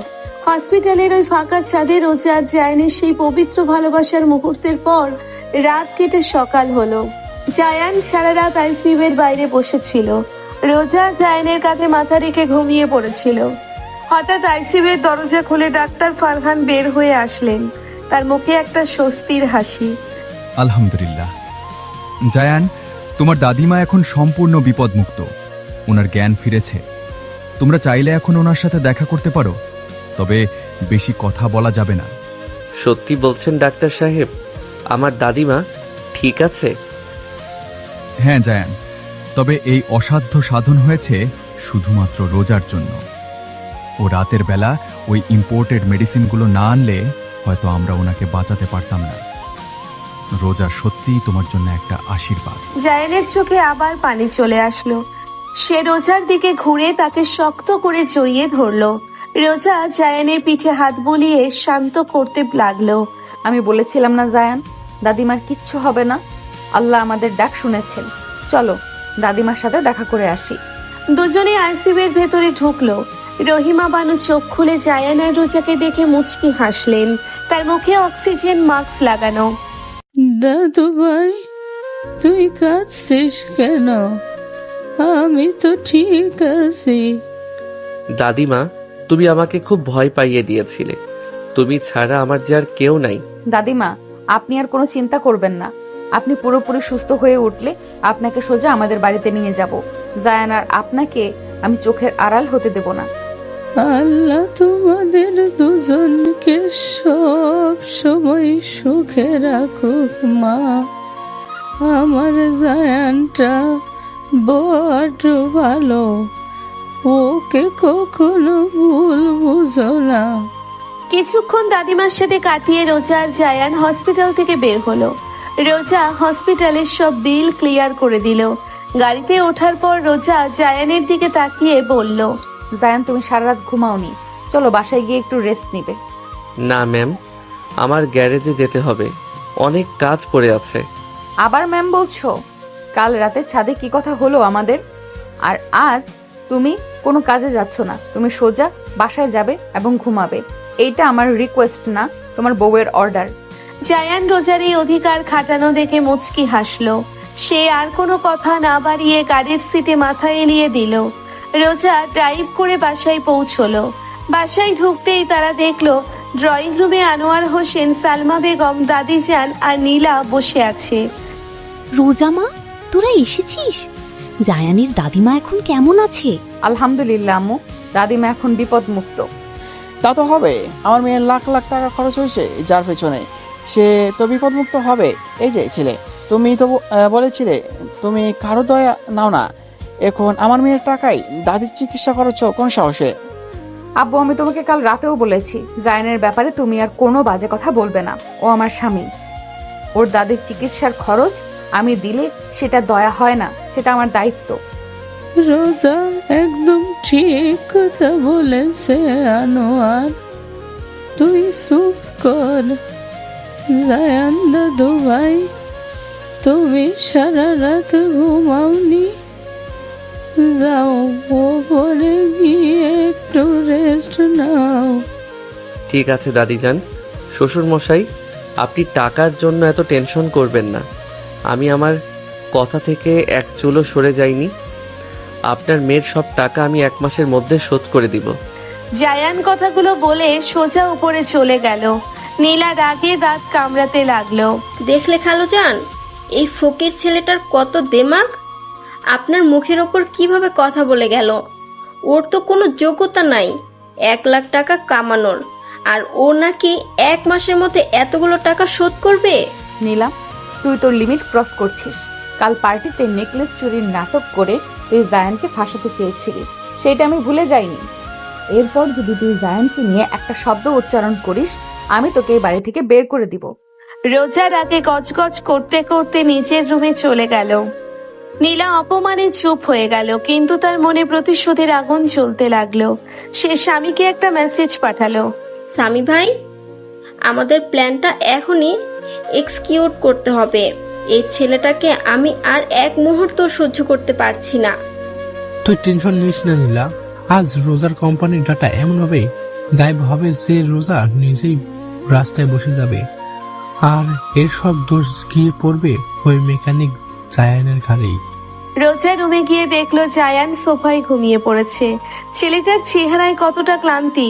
রোজা জায়ানের মাথার কাছে গিয়ে আলতো করে তার চুলে হাত বুলিয়ে দিল। তারপর জায়ানের গায়ের উপর একটা কম্বল জড়িয়ে দিয়ে রোজা রেডি হয়ে অফিসের দিকে রওনায় হলো। অফিসে পৌঁছতেই রোজা দেখলো পুরো অফিসে একটা অস্থির অবস্থা বিরাজ করছে। মিতু দৌড়ে রোজার কেবিনে আসলো। তার চোখে মুখে চরম আতঙ্ক। রোজা, সর্বনাশ হয়ে গেছে। কি হয়েছে মিতু?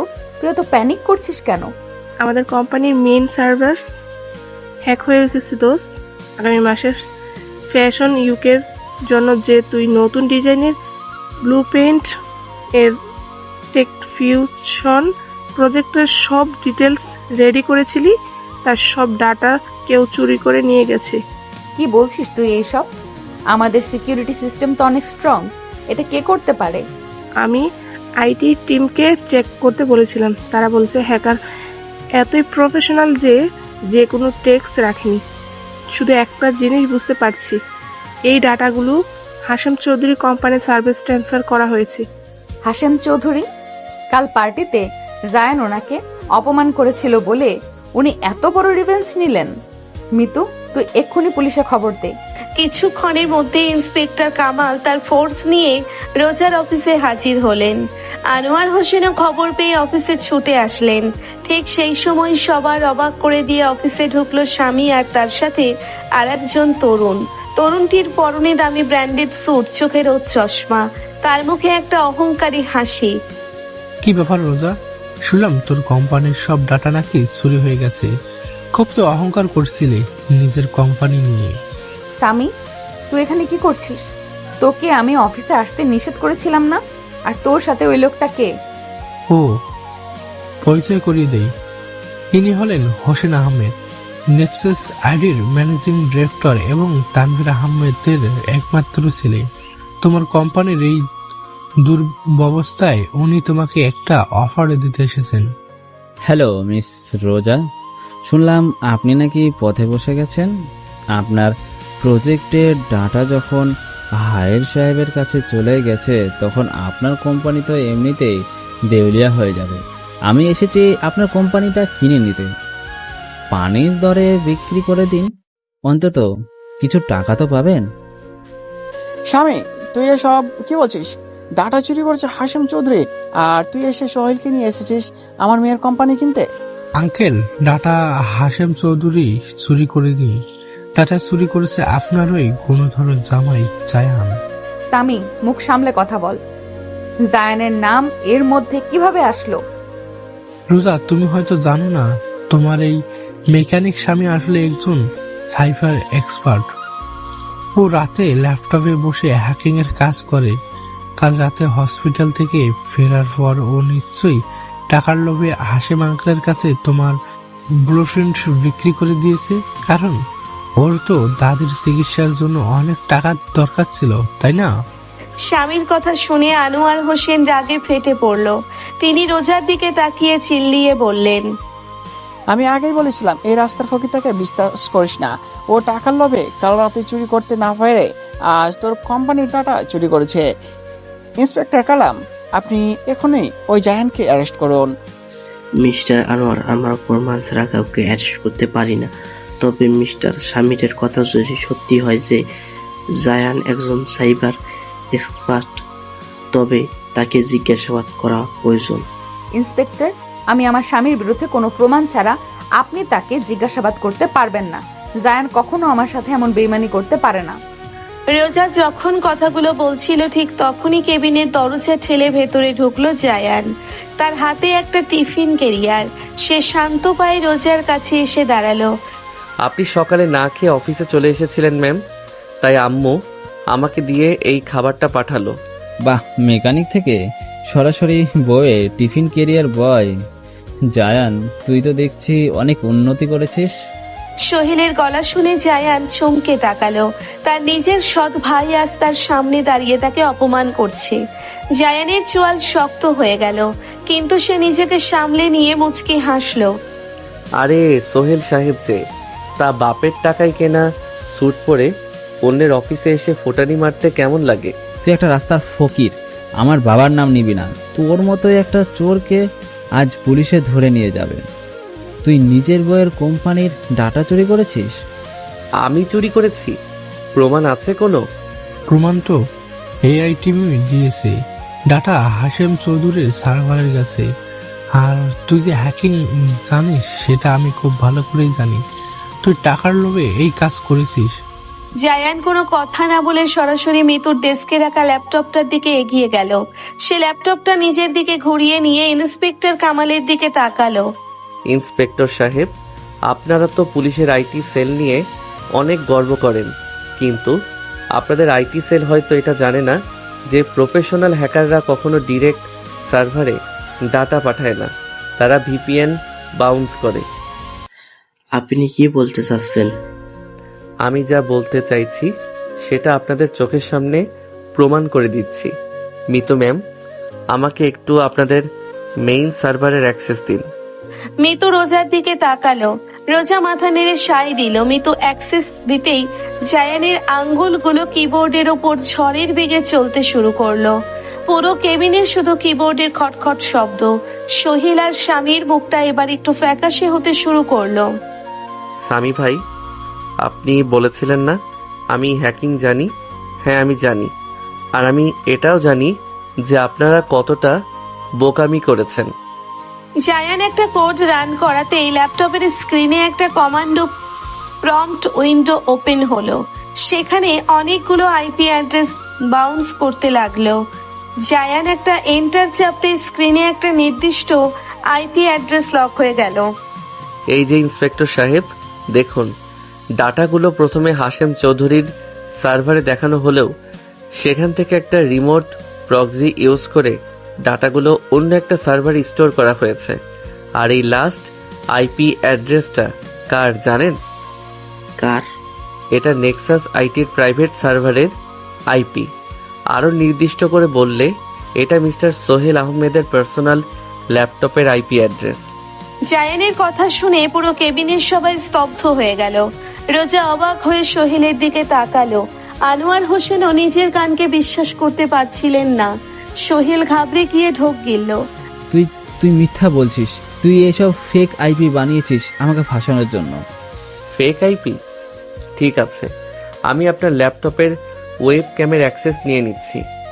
জায়ান কয়েকটা কি চাপতে স্ক্রিনে সোহেলের অফিসের রুমের ছবি ভেসে উঠল। দেখা গেল সোহেলের ল্যাপটপে রোজার কোম্পানির ব্লু প্রিন্টগুলো ওপেন করা আছে। প্রমাণ আপনার চোখের সামনে ইন্সপেক্টর সাহেব। সামি আর সোহেল মিলে এই ডাটা চুরি করেছে। হাশেম চৌধুরীকে তারা শুধু একটা ঢাল হিসেবে ব্যবহার করেছে যাতে সবাই আমাকে সন্দেহ করে। আর সোহেল চেয়েছিল এই ডাটা চুরি করে রোজার কোম্পানিকে দেউলিয়া প্রমাণ করে পানির দরে কিনে নিতে। হাউ ডেয়ার ইউ সোহেল, তুমি এত বড় একটা ফ্রড। আর সামি, তুই আবার প্রমাণ করলি তুই কতটা নীচ। মিস্টার শামীম, মিস্টার সোহেল, আপনাদের দুজনকে কর্পোরেট গুপ্তচর বৃদ্ধি এবং ডাটা চুরির অভিযোগে অ্যারেস্ট করা হলো। কনস্টেবল, এদেরকে হাত করা পড়াও। না ইন্সপেক্টর, আমাকে ছাড়ুন, আমি সব করিনি। সোহেল আমাকে দিয়ে সব করিয়েছে। সানি, তুই নিজের দোষ আমার ঘাড়ে চাপাচ্ছিস। ইন্সপেক্টর, আপনি জানেন আমি কে? আমার বাবা তানভীর আহমেদ। আমি 1 ঘন্টার মধ্যে জামিন নিয়ে বের হব। জামিন তো আপনি হয়তো পেয়ে যাবেন সোহেল সাহেব, কারণ আপনার বাবার অনেক টাকা। কিন্তু আজ থেকে একটা কথা খুব ভালো করে মাথায় ঢুকিয়ে নিন। জায়ান ধীরে ধীরে হেঁটে সোহেলের একদম সামনে গিয়ে দাঁড়ালো। তার চোখের দৃষ্টিতে একটা ভয়ঙ্কর আগুন। সে ফিসফিস করে সোহেলের কানের কাছে মুখ নিয়ে বলল, তানভীর আহমেদের আসল রক্ত কার শরীরে বইছে সেটা খুব তাড়াতাড়ি প্রমাণ হয়ে যাবে।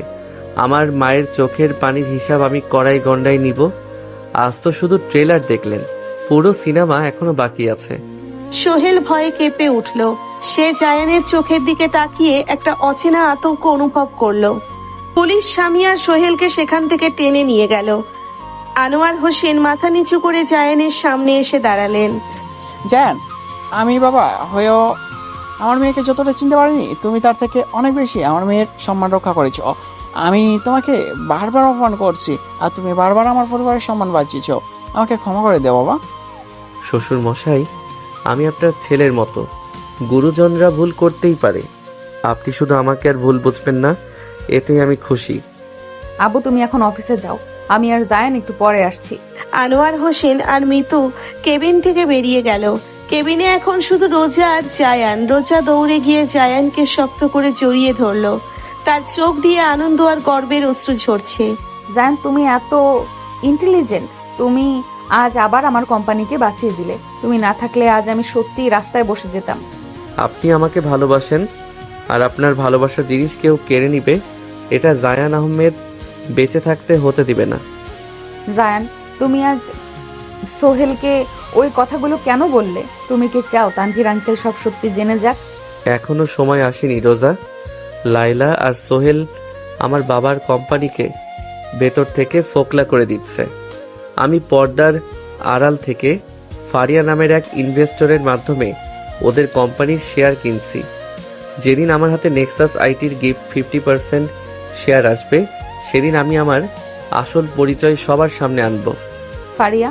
ফারিয়াটা আবার কে? ফারিয়ার নাম শুনে রোজার গলার স্বর হঠাৎ পাল্টে গেল। সে জায়ানকে ছেড়ে দিয়ে চোখ শুরু করে তাকালো। জায়ান রোজার এই এক্সপ্রেশন দেখে শব্দ করে হেসে উঠল। হা হা হা হা। ম্যাম কি আবার জেলাস ফিল করছেন? আমি কেন জেলাস ফিল করতে যাব? আমি শুধু জানতে চাইছি ফারিয়া নামের এই মেয়েটা কে, যে তোমার হয়ে কাজ করছে? তার সাথে তোমার কি সম্পর্ক?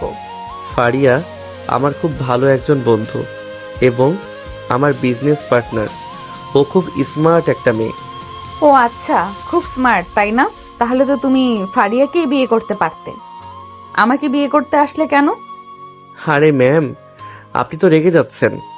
ফারিয়া আমার বন্ধু ঠিকই, কিন্তু আমার হৃদয়ে তো শুধু একজন রাগী, জেদি আর ভালোবাসায় ভরপুর সিইও ম্যামের জায়গা। জায়ান রোজার হাত ধরে তাকে নিজের কাছে টেনে নিল। রোজার রাগী মুখটা মুহূর্তেই লাল হয়ে গেল। জায়ান রোজার চোখের দিকে তাকিয়ে খুব আদুরে গলায় বলল, আপনি রাগলে আপনাকে খুব সুন্দর লাগে রোজা। ফাজিল ছেলে, দিন দিন তোমার সাহস অনেক বেড়ে যাচ্ছে। বউ আমার, সাহস তো একটু বাড়বেই। তা ম্যাম, এবার কি টিফিনটা খাওয়া যায়? খুব ক্ষুধা লেগেছে। হ্যাঁ চলো, দুজনে একসাথে খাই। রোজা আর জায়ান সোফায় বসে হাসি মুখে টিফিন খেতে লাগলো। রোজার মনে এখন এক অদ্ভুত শান্তি। সে বুঝতে পারছে জায়ান শুধু একজন সাধারণ মেকানিক নয়, সে এমন একজন মানুষ যে চাইলে পুরো দুনিয়া পাল্টে দিতে পারে। কিন্তু তার সব থেকে বড় শক্তি হলো তার সততা আর ভালোবাসা। রাতে বাসায় ফেরার পর রোজা তার ল্যাপটপ নিয়ে বসলো। সে একটা অফিসিয়াল মেইল টাইপ করছে। জায়ান ওয়াশরুম থেকে ফ্রেশ হয়ে বের হতেই রোজা তাকে ডাকলো। জায়ান, এদিকে আসো। কি হয়েছে? তুমি আজ আমার কোম্পানির চিফ সাইবার সিকিউরিটি অফিসার হিসেবে জয়েন করেছো। এটা আমার অফার লেটার। ম্যাম, আমি তো আগেই বলেছি আমি আপনার কোম্পানিতে। চুপ, একদম চুপ। এটা দয়া নয় জায়ান, এটা তোমার যোগ্যতা। তুমি আজ প্রমাণ করেছো যে তুমি এই পজিশনটার যোগ্য। আর তাছাড়া তুমি আমার কোম্পানিতে জয়েন করলে আমি সব সময় তোমাকে আমার চোখের সামনে দেখতে পাবো। তুমি কি চাও না তোমার বউ তোমাকে সব সময় চোখের সামনে রাখুক? রোজার এই মিষ্টি আবদার জায়ান আর ফেলতে পারলো না। সে মুচকি হেসে অফার লেটারে সাইন করে দিল। রোজা খুশিতে জায়ানের গালে একটা আলতো চুমু খেয়ে বসলো। জায়ান অবাক হয়ে রোজার দিকে তাকাতেই রোজা লজ্জায় মুখ ঢেকে খাটের অন্য পাশে শুয়ে পড়ল। জায়ান হাসতে হাসতে লাইট অফ করে দিল। রাতের বেলা রোজাদের ড্রয়িং রুমে সবাই বসে আড্ডা দিচ্ছে। দাদিমা হসপিটাল থেকে রিলিজ পেয়ে আজ এই বাড়িতেই এসেছেন। দাদিমাকে নিজের কাছে পেয়ে জায়ানের খুশি আর ধরে না। রোজা নিজের হাতে দাদিমাকে স্যুপ খাইয়ে দিচ্ছে।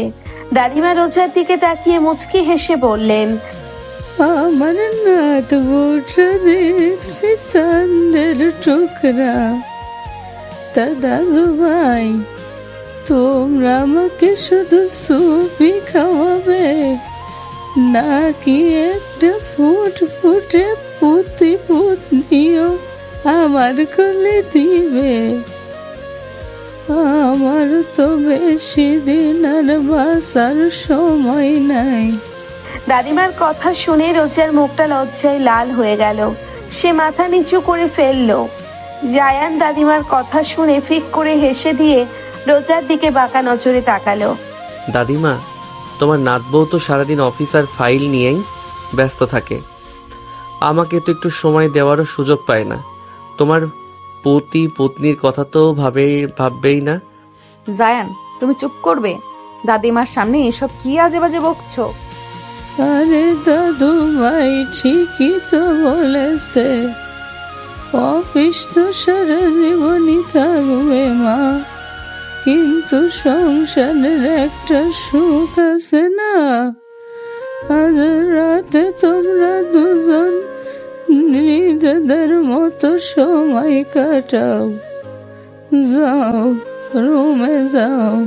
রোজা লজ্জায় আর এক মুহূর্ত সেখানে দাঁড়াতে পারল না। সে দৌড়ে সিঁড়ি বেয়ে ওপরে নিজের রুমে চলে গেল। জায়ান দাদিমাকে নিজের রুমে শুইয়ে দিয়ে মুচকি হাসতে হাসতে রোজার রুমে আসলো। রুমে ঢুকে জায়ান দেখলো রোজা আয়নার সামনে দাঁড়িয়ে নিজের কানের দুল মুখ খুলছে। পরনে তার একটা হালকা নীল রঙের শাড়ি, স্নান করে আসার কারণে চুলগুলো হালকা ভেজা। জায়ান দরজাটা ভেতর থেকে লক করে দিয়ে ধীর পায়ে রোজার পেছনে গিয়ে দাঁড়ালো। জায়ান তুমি দরজা লক করলে কেন? জায়ান কোনো কথা না বলে রোজার খোলা কোমরে 2 হাত পেঁচিয়ে তাকে নিজের বুকের সাথে শক্ত করে মিশিয়ে নিল। রোজা চমকে উঠে আয়নার দিকে তাকালো। আয়নায় জায়ানের নেশাগ্রস্ত চোখ দুটো দেখে রোজার বুকের ভেতরটা ধুকধুক করতে লাগলো। জায়ান রোজার ভেজা ঘাড়ের ওপর মুখ গুজে দিয়ে গভীর একটা শ্বাস নিল। আমার বউটাকে আজ এত সুন্দর লাগছে কেন? দাদিমার কথাগুলো কি আপনার কানে যায় নাই ম্যাম? জায়ান ছাড়ো আমাকে, কেউ চলে আসবে। আসুক না, নিজের লিগেল বউকে আদর করছি, এতে কার কি বলার আছে? আর তাছাড়া দরজা লক করা। জায়ান রোজার ঘাড়ে আলতো করে একটা চুমু দিল। রোজার পুরো শরীরে একটা বিদ্যুৎ খেলে গেল। সে চোখ বন্ধ করে ফেললো। জায়ান রোজাকে নিজের দিকে ঘুরিয়ে নিল। তারপর রোজার 2 গালে হাত রেখে তার চোখের দিকে তাকিয়ে বলল, আপনি জানেন রোজা, আপনাকে প্রথম যেদিন শাড়ি পরে দেখেছিলাম সেদিনই আমার মনে হয়েছিল এই মেয়েটাকে আমি নিজের বুকের খাঁচায় বন্দি করে ফেলি। আপনি এত সুন্দর কেন? ফাজিল ছেলে, দিন দিন তোমার রোম্যান্স অনেক বেড়ে যাচ্ছে। ভুলে যেও না আমি তোমার থেকে বয়সে বড়। বয়সে বড় হলে কি হবে? আদরের কাছে তো সব বয়সই হার মানে। জায়ান কথাগুলো বলেই আর 1 সেকেন্ডও দেরি করলো না। সে সরাসরি রোজার ঠোঁট জোড়া নিজের দখলে নিয়ে নিল। রোজা প্রথমে চমকে গেলেও পরক্ষণেই জায়ানের গলার কাছে 2 হাত পেঁচিয়ে ধরে তার এই ভালোবাসায় সাড়া দিল। জায়ান রোজাকে শূন্যে কোলে তুলে নিয়ে সোজা খাটের উপর ফেলে দিল। তারপর নিজে রোজার উপর ঝুঁকে এসে আবার তাকে গভীর চুম্বনে আবদ্ধ করলো। 5 মিনিট পর শ্বাস নেওয়ার জন্যে জায়ান রোজাকে ছেড়ে দিল। দুজনেই জোরে জোরে শ্বাস নিচ্ছে। রোজার গাল লজ্জায় টমেটোর মতো লাল হয়ে গেছে। জায়ান তুমি সত্যি একটা পিচ্চি শয়তান, আমার ঠোঁটটা একদম কেটে দিয়েছো। হি হি হি, মিষ্টি জিনিস তো একটু কামড় দিয়ে খেতেই মজা। আরো একবার খাবো? একদম না, এখন চুপচাপ ঘুমাও, কাল সকালে তোমার নতুন অফিসে জয়েন করার কথা। জায়ান হাসতে হাসতে রোজাকে নিজের বুকের ওপর টেনে নিয়ে শক্ত করে জড়িয়ে ধরল। রোজা জায়ানের বুকের লোমগুলো নিয়ে খেলা করতে করতে একসময় ঘুমিয়ে পড়ল। পরের দিন সকালে রোজার কোম্পানির অফিসে আজ এক নতুন চাঞ্চল্য। জায়ান আজ চিফ সাইবার সিকিউরিটি অফিসার হিসেবে জয়েন করেছে।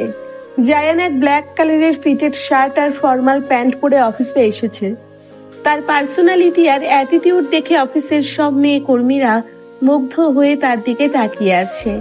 রোজা নিজের কেবিন থেকে এটা খেয়াল করে রাগে ফুঁসতে লাগলো।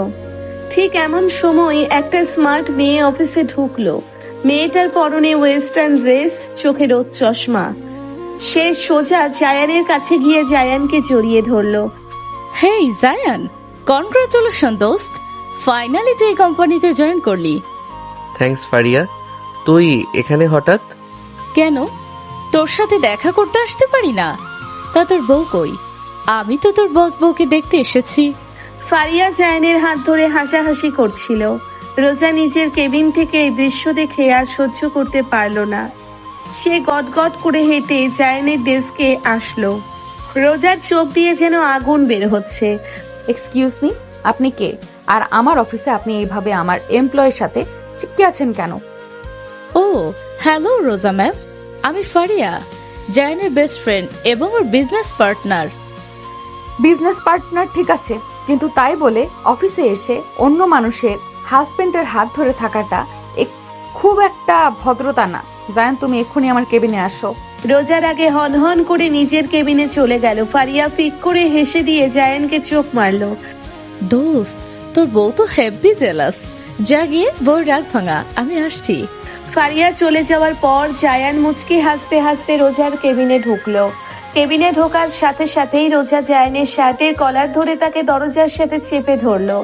জায়ান অবাক হয়ে রোজার রাগী মুখের দিকে তাকালো। ওই মেয়েটা তোমাকে জড়িয়ে ধরলো কেন? আর তুমিও দাঁত বের করে হাসছিলে, তোমার সমস্যা কি জায়ান? আরে ম্যাম, ও তো আমার ফ্রেন্ড। বন্ধুদের সাথে তো মানুষ হাসি মুখে কথা বলে। ফ্রেন্ডের বাচ্চা ফ্রেন্ড। আজ থেকে কোনো মেয়ে ফ্রেন্ড তোমার আশেপাশে ঘেসবে না। আমি আমার জিনিস শেয়ার করতে পছন্দ করি না, তুমি শুধু আমার, বুঝতে পেরেছো? রোজা রাগে জায়ানের কলার ধরে ছাকিয়ে কথাগুলো বলল। জায়ান রোজার এই পাগলামি দেখে আর নিজেকে কন্ট্রোল করতে পারলো না। সে এক ঝটকায় রোজাকে ঘুরিয়ে দিয়ে তাকে নিজের আর দরজার মাঝখানে আটকে ফেললো। তারপর রোজার কানের কাছে মুখ নিয়ে ফিসফিস করে বলল, আমি তো শুধু আপনারই ম্যাম, কিন্তু আপনি যখন এরকম অধিকার খাটান তখন আমার যে কি ইচ্ছে করে আপনি জানেন? কি কি ইচ্ছে করে? এই পুরো অফিসের সামনে আপনাকে চুমুকে প্রমাণ করে দিতে ইচ্ছে করে যে আপনি আমার বউ। জায়ান কথাগুলো বলেই রোজার ঠোঁটে আবার একটা তীব্র চুমু বসিয়ে দিল। রোজা চোখ বন্ধ করে জায়ানের শার্ট খামচে ধরলো। কিছুক্ষণ পর জায়ান রোজার কপালে নিজের কপাল ঠেকিয়ে বলল, ফারিয়ার সাথে আমার কোনো সম্পর্ক নেই রোজা, ও শুধু আমার ইনভেস্টমেন্টগুলো দেখে। আপনি ছাড়া আমার চোখে আর কোনো মেয়ে সুন্দর না। আমি জানি জায়ান, কিন্তু তোমাকে অন্য কোনো মেয়ের সাথে দেখলে আমার বুকের ভেতরটা জ্বলে যায়। আমি তোমাকে খুব ভালোবেসে ফেলেছি পিচ্চির জামাই। আমিও আপনাকে অনেক ভালোবাসি ম্যাম। দুজনের এই মিষ্টি রোম্যান্সের পর তারা কাজে মন দিল। 3 দিন পর শহরের সবচেয়ে বড় বিজনেস টাইকুনদের একটা বিশাল কনফারেন্স বিন গালা নাইট। আনোয়ার হোসেন তার কোম্পানির তরফ থেকে সেখানে উপস্থিত হয়েছেন। রোজা আর জায়ানও সেখানে গেছে, কিন্তু আনোয়ার হোসেনের অবস্থা আজ খুব একটা ভালো না। গত কয়েকদিনে তার কোম্পানির শেয়ার মার্কেট ধস নেমেছে। হাসিম চৌধুরী আর সোহেল মিলে আড়ালে থেকে আনোয়ার হোসেনের শেয়ারগুলো কিনে নিয়ে তাকে দেউলিয়া করার প্ল্যান করেছে। পার্টিতে তানভীর আহমেদ, জায়ানের বাবা, প্রধান অতিথি হিসেবে উপস্থিত হয়েছেন। তার পাশে দাঁড়িয়ে আছে তার স্ত্রী লাইলা আর ছেলে সোহেল। তানভীর আহমেদ অত্যন্ত অহংকারী একজন মানুষ। আনোয়ার হোসেন তানভীর আহমেদের সাথে হাত মেলাতে গেলে তানভীর আহমেদ তার ছেলের সাথে হাত সরিয়ে নিলেন। আনোয়ার সাহেব, শুনছি আপনার কোম্পানি নাকি লসে চলছে, যে কোনো সময় দেউলিয়া হয়ে যেতে পারে। আমাদের মতো টপ ক্লাস বিজনেসম্যানদের সার্কেলে আপনার মতো ফেলোদের আর মানায় না। তানভীর সাহেব, ব্যবসায় লাভ লোকসান তো থাকবে, কিন্তু তাই বলে আপনি আমাকে এভাবে অপমান করতে পারেন না। অপমান তো আপনি নিজেই নিজেকে করছেন আনোয়ার আঙ্কেল। নিজের মেয়েকে একটা রাস্তার মেকানিকের সাথে বিয়ে দিয়েছেন। যে মেয়ের রুচি এত নীচ, তার বাবার কোম্পানির শেয়ার তো ধরে পড়বেই। সোহেলের কথা শুনে রোজা রাগের সামনে এগিয়ে আসলো। জায়ান রোজার হাত শক্ত করে ধরে তাকে ইশারায় শক্ত থাকতে বলল। জায়ান শান্ত পায়ে তানভীর আহমেদ আর সোহেলের সামনে গিয়ে দাঁড়ালো। তানভীর আহমেদ জায়ানকে দেখে ভ্রুকুচকে তাকালেন। ছেলেটার চেহারার সাথে তার নিজের চেহারার একটা অদ্ভুত মিল আছে, কিন্তু তিনি সেটা পাত্তা দিলেন না। এই ছেলে, তুমি কি আনোয়ার সাহেবের ওই মেকানিক জামাই নাকি? আমাদের সামনে এসে দাঁড়িয়েছো কোন সাহসে? সাহস তো আমার রক্তের মধ্যেই আছে লাইলা ম্যাডাম, শুধু সময় খারাপ ছিল বলে এতদিন চুপ ছিলাম। তুই একটা চোর। সেদিন পুলিশ তোকে ছেড়ে দিয়েছে বলে তুই বেঁচে গেছিস। আজ এই হাই সোসাইটি পার্টিতে তুই ঢুকলি কিভাবে? যে পার্টিতে আপনাদের মতো অন্যের টাকা আত্মসাৎ করা চোরেরা আসতে পারে, সেখানে আমার মতো সৎ মেকানিক তো রাজার হালেই আসতে পারে। এই ছেলে, মুখ সামলে কথা বলো। তুমি জানো তুমি কার সাথে কথা বলছো? আমি তানভীর আহমেদ, নেক্সাস আইটির মালিক। আমি চাইলে তোমাকে 1 সেকেন্ডে এই শহর থেকে গায়েব করে দিতে পারি। তানভীর আহমেদ? বাহ, নামটা তো খুব সুন্দর, কিন্তু আপনি কি জানেন আপনার কোম্পানির অবস্থা এখন কি? কি বলতে চাও তুমি? ঠিক সেই মুহূর্তে পার্টির বিশাল স্ক্রিনে ব্রেকিং নিউজ ভেসে উঠল। নিউজ প্রেজেন্টার চিৎকার করে বলছে, দেশের সবচেয়ে বড় টেক কোম্পানি নেক্সাস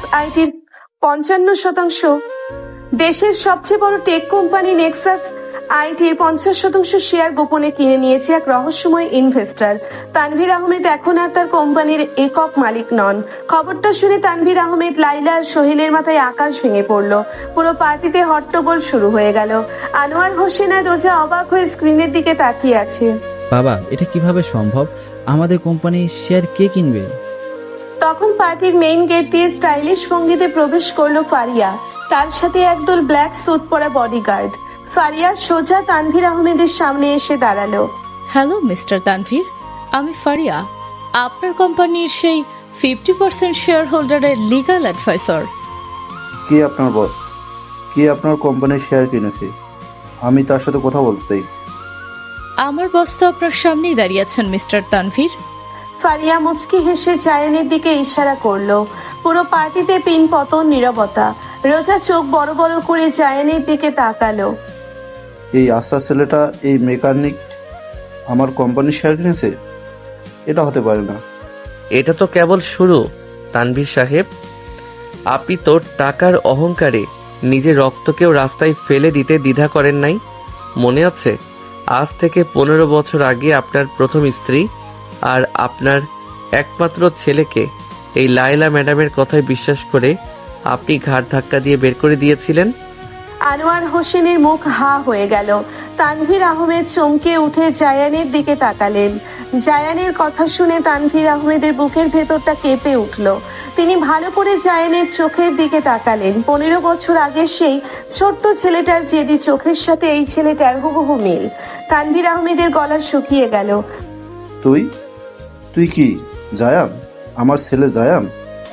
আপনার ছেলে 15 বছর আগেই মরে গেছে তানভীর সাহেব। আমি রহিমা বানুর নাতি জায়ান, যে লাইলা আর সোহেলকে অন্ধের মতো বিশ্বাস করে আপনি আপনার আসল পরিবারকে রাস্তায় ফেলেছিলেন। আজ সেই লাইলা আর সোহেল আপনার কোম্পানির ফান্ড চুরি করে কোম্পানিকে দেউলিয়া করার পথে নিয়ে যাচ্ছিল। আমি শুধু আমার মায়ের অপমানের বদলা নেওয়ার জন্য এই কোম্পানির 50% শেয়ার কিনে নিয়েছি। তুই মিথ্যা বলছিস, তুই আমাদের ফাঁসানোর চেষ্টা করছিস। বাবা, ওর কথা বিশ্বাস করো না। ফারিয়া, ফাইলটা ওনার মুখে ছুঁড়ে মার। ফারিয়া একটা বিশাল ফাইল তানভীর আহমেদের হাতে দিল। ফাইলে সোহেল আর লাইলার কোটি কোটি টাকা আত্মসাৎ করার সব প্রমাণ, ব্যাংক স্টেটমেন্ট আর ফ্রেক প্রজেক্টের পেপারস আছে। তানভীর আহমেদ ফাইলটা দেখে স্তব্ধ হয়ে গেলেন। তিনি বিশ্বাস করতে পারছিলেন না যে তার জীবনের স্ত্রী আর ছেলে তার সাথে এত বড় বেইমানি করেছে। তানভীর আহমেদ রেগে গিয়ে সজোরে লাইলার গালে একটা থাপ্পড় বসিয়ে দিলেন। বেঈমান মহিলা, তোদের জন্য আমি আমার নিজের ছেলেকে রাস্তায় ফেলে দিয়েছিলাম। আজ আমি তোদের কাউকে ছাড়বো না। জায়ান বাবা, আমাকে ক্ষমা করে দে। আমি তোর বাবা। বাবা শব্দটা আপনার মুখে মানায় না মিস্টার তানভীর। আপনি আমার কাছে একজন অপরিচিত মানুষ। আর লাইলা ম্যাডাম, আপনার দিন শেষ। ফারিয়া, পুলিশকে ডাকো, এদের চুরির জন্য জেলে ঢোকাও। পুলিশ এসে সোহেল আর লাইলাকে অ্যারেস্ট করে নিয়ে গেল। তানভীর আহমেদ ফ্লোরে বসে অঝরে কাঁদতে লাগলেন। জায়ান এক সেকেন্ডও সেখানে দাঁড়ালো না। সে রোজার হাত শক্ত করে ধরে পার্টি থেকে বেরিয়ে গেল। গাড়িতে ওঠার পর জায়ান স্টিয়ারিং এর উপর মাথা রেখে চুপচাপ বসে থাকলো। তার শরীর কাঁপছে। এত বছরের জমানো কষ্ট আর প্রতিশোধ আজ পূর্ণ হয়েছে, কিন্তু তার বুকের ভেতরটা ফাঁকা লাগছে। রোজা জায়ানের অবস্থা বুঝতে পেরে তাকে নিজের বুকের সাথে জড়িয়ে ধরলো। জায়ান, তুমি কাঁদছো? আমি কাঁদবো কেন রোজা? আজ তো আমার হাসার দিন। আমার মায়ের অপমানের বদলা আমি নিয়েছি। কিন্তু রোজা, আমার খুব কষ্ট হচ্ছে। আমার বাবা আমার সামনে কাঁদছিল আর আমি তাকে বাবা বলে ডাকতে পারলাম না। জায়ান একটা ছোট্ট বাচ্চার মতো রোজার বুকে মুখ গুজে হাউমাউ করে কেঁদে উঠলো। রোজা জায়ানের মাথায় হাত বুলিয়ে তাকে শান্ত করতে লাগলো। তুমি শান্ত হও জায়ান, তুমি যা করেছো একদম ঠিক করেছো। আমি তোমার পাশে আছি। সারা জীবন তোমার এই বুকের কষ্টগুলো আমি ভালোবাসা দিয়ে মুছে দেব। রোজা জায়ানের চোখের পানি মুছে দিয়ে তার কপালে, চোখে আর গালে গভীর মায়ায় চুমু খেতে লাগলো। জায়ান রোজাকে 2 হাতে শক্ত করে আঁকড়ে ধরলো, যেন রোজা ছাড়া তার আর কোনো আশ্রয় নেই। ভালোবাসার এই উষ্ণতায় জায়ানের সব কষ্ট যেন ধীরে ধীরে মিলিয়ে যেতে লাগলো। বাড়িতে ফিরে আনোয়ার হোসেন যখন সব শুনলেন, তিনি দৌড়ে এসে জায়ানকে জড়িয়ে ধরলেন। বাবা জায়ান, তুমি তো শুধু মেকানিক নও, তুমি তো আমার চেয়েও বড় বিজনেসম্যান। তুমি তানভীর আহমেদের ছেলে। আমি তোমাকে চিনতে পারিনি বাবা, আমাকে ক্ষমা করে দাও। শ্বশুর মশাই, আমি তানভীর আহমেদের ছেলে, এই পরিচয় বাঁচতে চাই না। আমি আপনার মেয়ের পিচি জামাই, এটাই আমার সবচেয়ে বড় পরিচয়। জায়ানের কথা শুনে সবাই হেসে উঠল। রোজা জায়ানের হাত ধরে সিঁড়ি দিয়ে ওপরে চলে এলো। আজ রাতে আর কোনো কষ্ট নেই, কোনো ষড়যন্ত্র নেই। আজ শুধুই দুজনের ভালোবাসার রাত। সকালের মিষ্টি রোদ জানালার পর্দা ভেদ করে রোজার বেডরুমে এসে পড়েছে। রোজা চোখ মেলে তাকালো। তার মাথার নিচে জায়ানের শক্ত হাত। জায়ান এখনো গভীর ঘুমে আচ্ছন্ন। রোজার ঠোঁটে একটা প্রশান্তির হাসি ফুটে উঠল। গত রাতের সব ঝড় আর আবেগের পর ছেলেটাকে এখন খুব নিষ্পাপ লাগছে। রোজা আলতো করে জায়ানের কপালে পড়া চুলগুলো সরিয়ে দিয়ে সেখানে একটা চুমু খেলো। জায়ান ঘুমের ঘোরেই রোজাকে আরো শক্ত করে নিজের বুকের সাথে মিশিয়ে নিল। জায়ান, সকাল হয়ে গেছে, এবার ওঠো, অফিসে যেতে হবে না? আরও কিছুক্ষণ ঘুমাতে দিন না ম্যাম। আমার বউয়ের বুকের ভেতরটা এত শান্তির যে দুনিয়ার আর কোনো কিছুই আমার ভালো লাগছে না। ফাজিল ছেলে, সবসময় শুধু রোম্যান্স আর রোম্যান্স। ওঠো বলছি, আজ অফিসে অনেক কাজ আছে। কাল রাতে তুমি নেক্সাস আইটি 50% শেয়ার কিনে নিয়েছো। আজ তো মিডিয়ার প্রেসের সামনে তোমাকে অফিসিয়াল স্টেটমেন্ট দিতে হবে। আমার কোনো স্টেটমেন্ট দেওয়ার দরকার নেই, ফারিয়া সব সামলে নিবে। আমি শুধু আপনার পিচ্চি জামাই হয়ে থাকতে চাই। জায়ান চোখ না খুলেই রোজার ঘাড়ের কাছে মুখ গুজে দিল। রোজা খিলখিল করে হেসে উঠে জায়ানকে ধাক্কা দিয়ে সরিয়ে বিছানা থেকে উঠে দাঁড়ালো। একদম ঢং করবে না, আমি ফ্রেশ হতে যাচ্ছি, তুমি উঠে পড়ো। রোজা ওয়াশরুমে চলে গেল। জায়ান মুচকি হেসে বিছানায় উঠে বসলো। আজ তার মনের ভেতরে একটা অদ্ভুত হালকা অনুভূতি হচ্ছে। 15 বছরের জমানো একটা ভারী পাথর যেন বুক থেকে নেমে গেছে। কিন্তু তানভীর আহমেদের সেই কান্নারত মুখটা বারবার তার চোখের সামনে ভাসছে। জায়ান দীর্ঘশ্বাস ফেলে খাট থেকে নামলো। কিছুক্ষণ পর রোজা আর জায়ান রেডি হয়ে নিচে নামলো। ডাইনিং টেবিল আজ উৎসবের আমেজ। দাদিজান, দাদিমা, আনোয়ার হোসেন, সালমা বেগম সবাই একসাথে বসে ব্রেকফাস্ট করছেন। নীলা এক কোনায় চুপচাপ বসে আছে। জায়ান আর রোজাকে একসাথে নিচে নামতে দেখে সবাই হাসি মুখে তাকালো। এই তো আমার দাদু ভাইয়ার নাত বউ চলে এসেছে। আয় বাবা জায়ান, আমার পাশে বস। জায়ান বাবা, কাল রাতের পর থেকে আমার মনে হচ্ছে আমি যে নতুন জীবন পেয়েছি। তুমি শুধু তানভীর আহমেদকে উচিত শিক্ষাই দেও নাই, তুমি আমার কোম্পানিকেও হাশেম চৌধুরী চক্রান্ত থেকে বাঁচিয়েছো। আমি তোমার কাছে চিরজ্ঞত বাবা। শ্বশুর মশাই, আপনি আমাকে আবার পর করে দিচ্ছেন। আমি তো আপনার ছেলের মতো, পরিবারের বিপদে ছেলে পাশে দাঁড়াবে, এটাই তো স্বাভাবিক। আপনি আমাকে ধন্যবাদ দিয়ে ছোট করবেন না প্লিজ। আমার জায়ানটা ছোটবেলা থেকে এমন, ও নিজের কষ্ট বুকে চেপে রাখে, কিন্তু অন্যের কষ্ট একদম সহ্য করতে পারে না। আল্লাহ ওকে অনেক বড় করেছে, আমার আর কোনো দুঃখ নাই। সবাই যখন হাসি মুখে কথা বলছিল তখন নীলা ধীরে ধীরে চেয়ার ছেড়ে উঠে জায়ান আর রোজার সামনে এসে দাঁড়ালো। নীলার চোখ দুটো ভেজা, সে মাথা নিচু করে কাঁপা কাঁপা গলায় কথা বলতে শুরু করলো। আপু, জায়ান ভাই, আমি জানি আমি আপনাদের সাথে অনেক বড় অন্যায় করেছি। স্বামী ভাইয়ের কথায় অন্ধ হয়ে আমি নিজের পরিবারের মানুষেরই ক্ষতি করতে চেয়েছিলাম। কাল রাতে স্বামী ভাই যখন পুলিশের হাতে অ্যারেস্ট হলো তখন আমি বুঝতে পেরেছি আমি কত ভুলের মধ্যে ছিলাম। আপু, আমাকে তোরা ক্ষমা করে দে, আমি আর কখনো এমন কাজ করব না। নীলা, তুই আমার নিজের বোনের মতো। তুই যখন ভুল পথে যাচ্ছিলি তখন আমার খুব কষ্ট হচ্ছিল, কিন্তু তুই যে নিজের ভুল বুঝতে পেরেছিস এতে আমি খুব খুশি। তুই কাঁদিস না। নীলা ম্যাম, চোখের পানি মুছে ফেলুন। মানুষ মাত্রই ভুল হয়। আপনি নিজের ভুল স্বীকার করেছেন, এটাই সবচেয়ে বড় কথা। আজ থেকে আমরা সব ভুলে গিয়ে নতুন করে শুরু করব। আপনি আমাদের পরিবারের একজন, আর পরিবারের মানুষের উপর আমরা কখনো রাগ করে থাকি না। জায়ানের কথা শুনে নীলা হাউমাউ করে কেঁদে দিয়ে রোজাকে জড়িয়ে ধরলো। রোজা নীলার মাথায় হাত বুলিয়ে তাকে শান্ত করলো। আনোয়ার হোসেন আর সালমা বেগম এই দৃশ্য দেখে স্বস্তির নিঃশ্বাস ফেললেন। পুরো বাড়িতে একটা শান্তির বাতাস বইতে শুরু করলো। হঠাৎ বাড়ির মেইন গেটে একটা গাড়ি এসে থামলো। রুবেল দৌড়ে ভেতরে এসে আনোয়ার হোসেনকে বলল, স্যার, তানভীর আহমেদ সাহেব এসেছেন। উনি গেটের বাইরে দাঁড়িয়ে আছেন, ভেতরে আসার পারমিশন চাইছেন। তানভীর আহমেদের নাম শুনে ড্রয়িং রুমের পরিবেশ একদম থমথমে হয়ে গেল। জায়ানের হাতের চামচটা প্লেটের ওপর পড়ে গেল, তার চোয়াল শক্ত হয়ে উঠল। রোজা জায়ানের হাতটা শক্ত করে ধরলো। ওনাকে ভেতরে আসতে পারবে। কিছুক্ষণ পর তানভীর আহমেদ ধীর পায়ে ভেতরে ঢুকলেন। তার কালকের সেই অহংকারী চেহারা আজ আর নেই, চোখ মুখ বসে গেছে, চুল উস্কো খুস্কো। তাকে দেখে মনে হচ্ছে এক রাতেই তিনি অনেক বছর বুড়ো হয়ে গেছেন। তানভীর আহমেদ সোজা জায়ানের সামনে এসে দাঁড়ালেন। জায়ান, বাবা আমার। আপনি এখানে কেন এসেছেন মিস্টার তানভীর? আমি তো কাল রাতেই আপনাকে সব হিসাব বুঝিয়ে দিয়েছি। আপনার স্ত্রী আর ছেলে এখন জেলে। আপনার কোম্পানির 50% শেয়ার আমার কাছে। আপনার সাথে তো আমার আর কোনো কথা থাকার কথা না। বাবা, আমাকে মিস্টার তানভীর বলে ডাকিস না।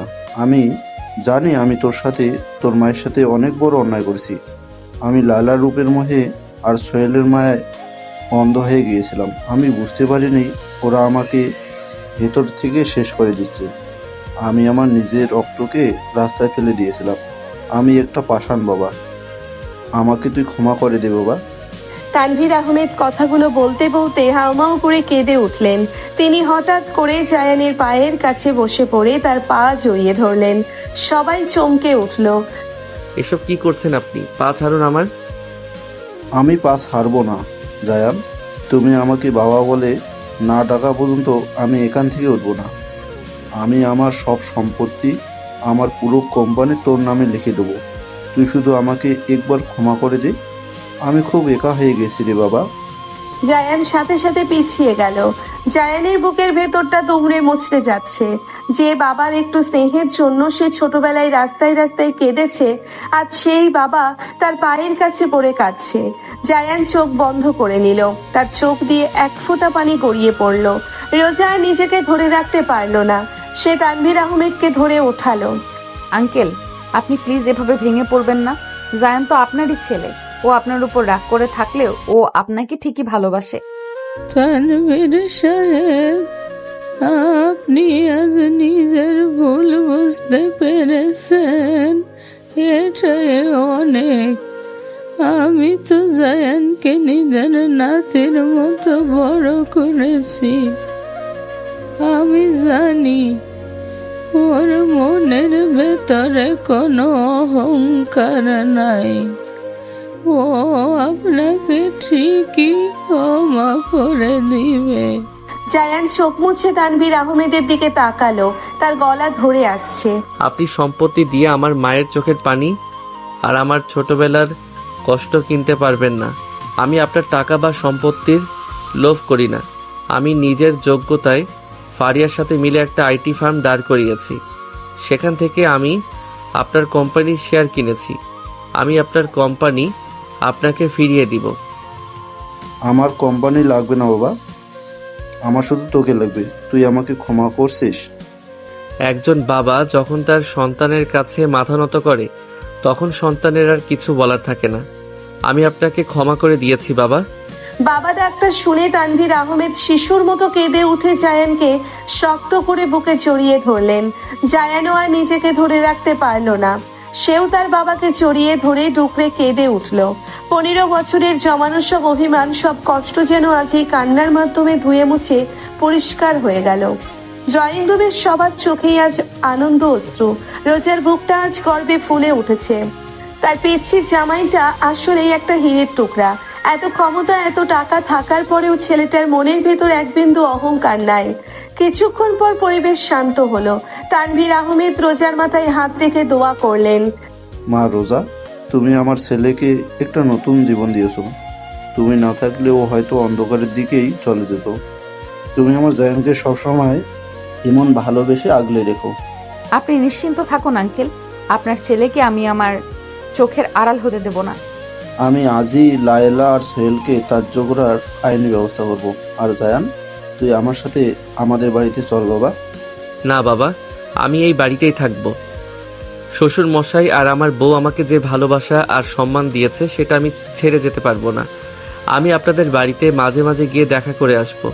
আর আপনার কোম্পানির দায়িত্ব আমি ফারিয়াকে দিয়ে দিচ্ছি। ও আপনার সাথে মিলে সব সামলে নিবে।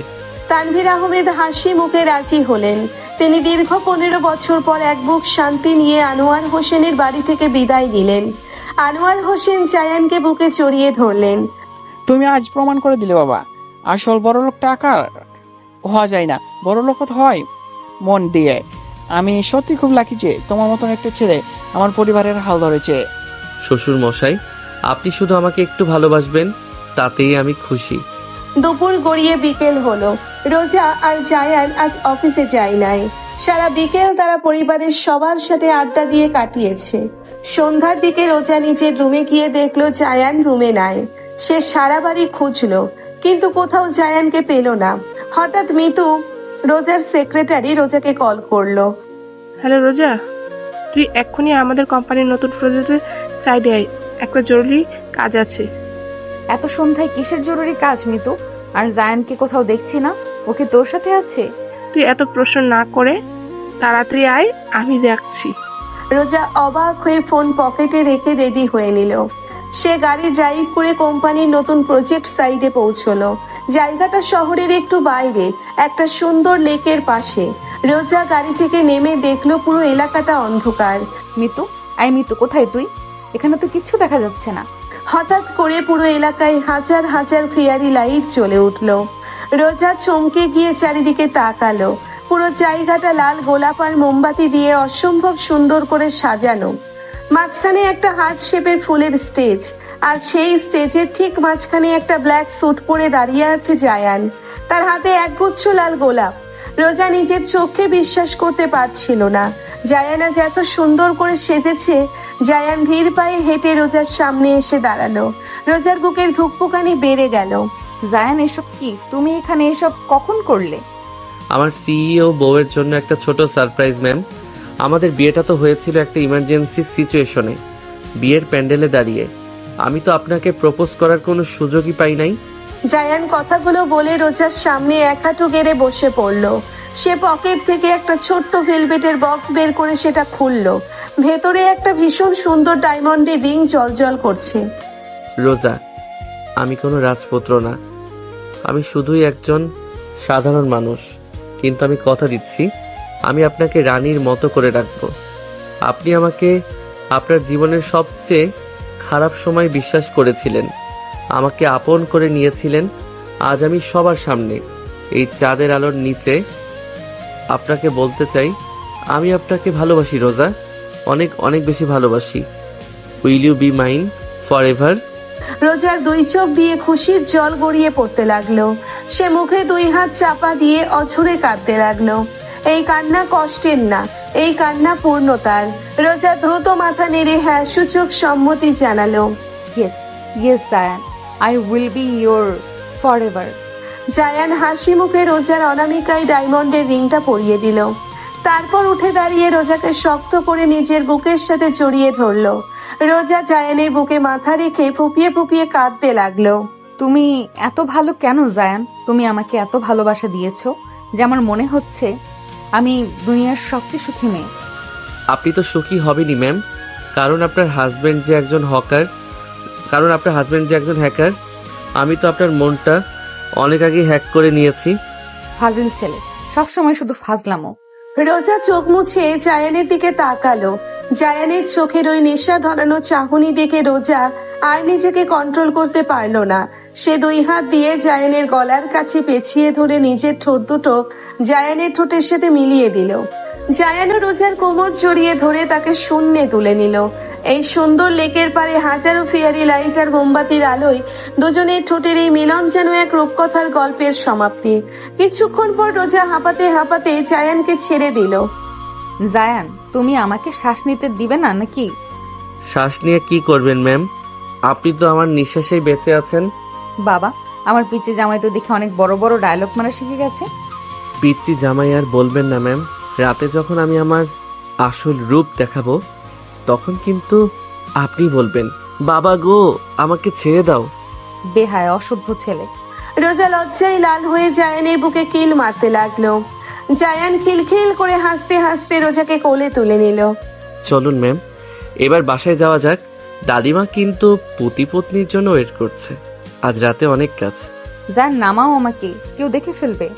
দেখুক আমার বউকে আমি কোলে নিয়েছি, কারো বাপের কি। জায়ান রোজাকে কোলে নিয়েই গাড়ির দিকে এগোতে লাগলো। রোজা লজ্জায় জায়ানের বুকে মুখ লুকালো, কিন্তু তার ঠোঁটে একটা অসম্ভব সুন্দর হাসি লেগে আছে। ভাগ্যের কি অদ্ভুত খেলা, একটা সামান্য মেকানিক যাকে সবাই রাস্তায় ছেলে বলে অপমান করেছিল, সেই ছেলেই আজ নিজের সততা, বুদ্ধি আর ভালোবাসা দিয়ে শহরের সবচেয়ে বড় লোকের অহংকারী মেয়েটার হৃদয় জয় করে নিল। টাকার অহংকার একসময় মাটিতে মিশে যায়, কিন্তু ভালোবাসা আর সম্মান সারা জীবন মানুষের হৃদয়ে বেঁচে থাকে। জায়ান আর রোজারা এই মিষ্টি খুনসুটি আর গভীর ভালোবাসার গল্পটা যেখানেই পূর্ণতা পেল।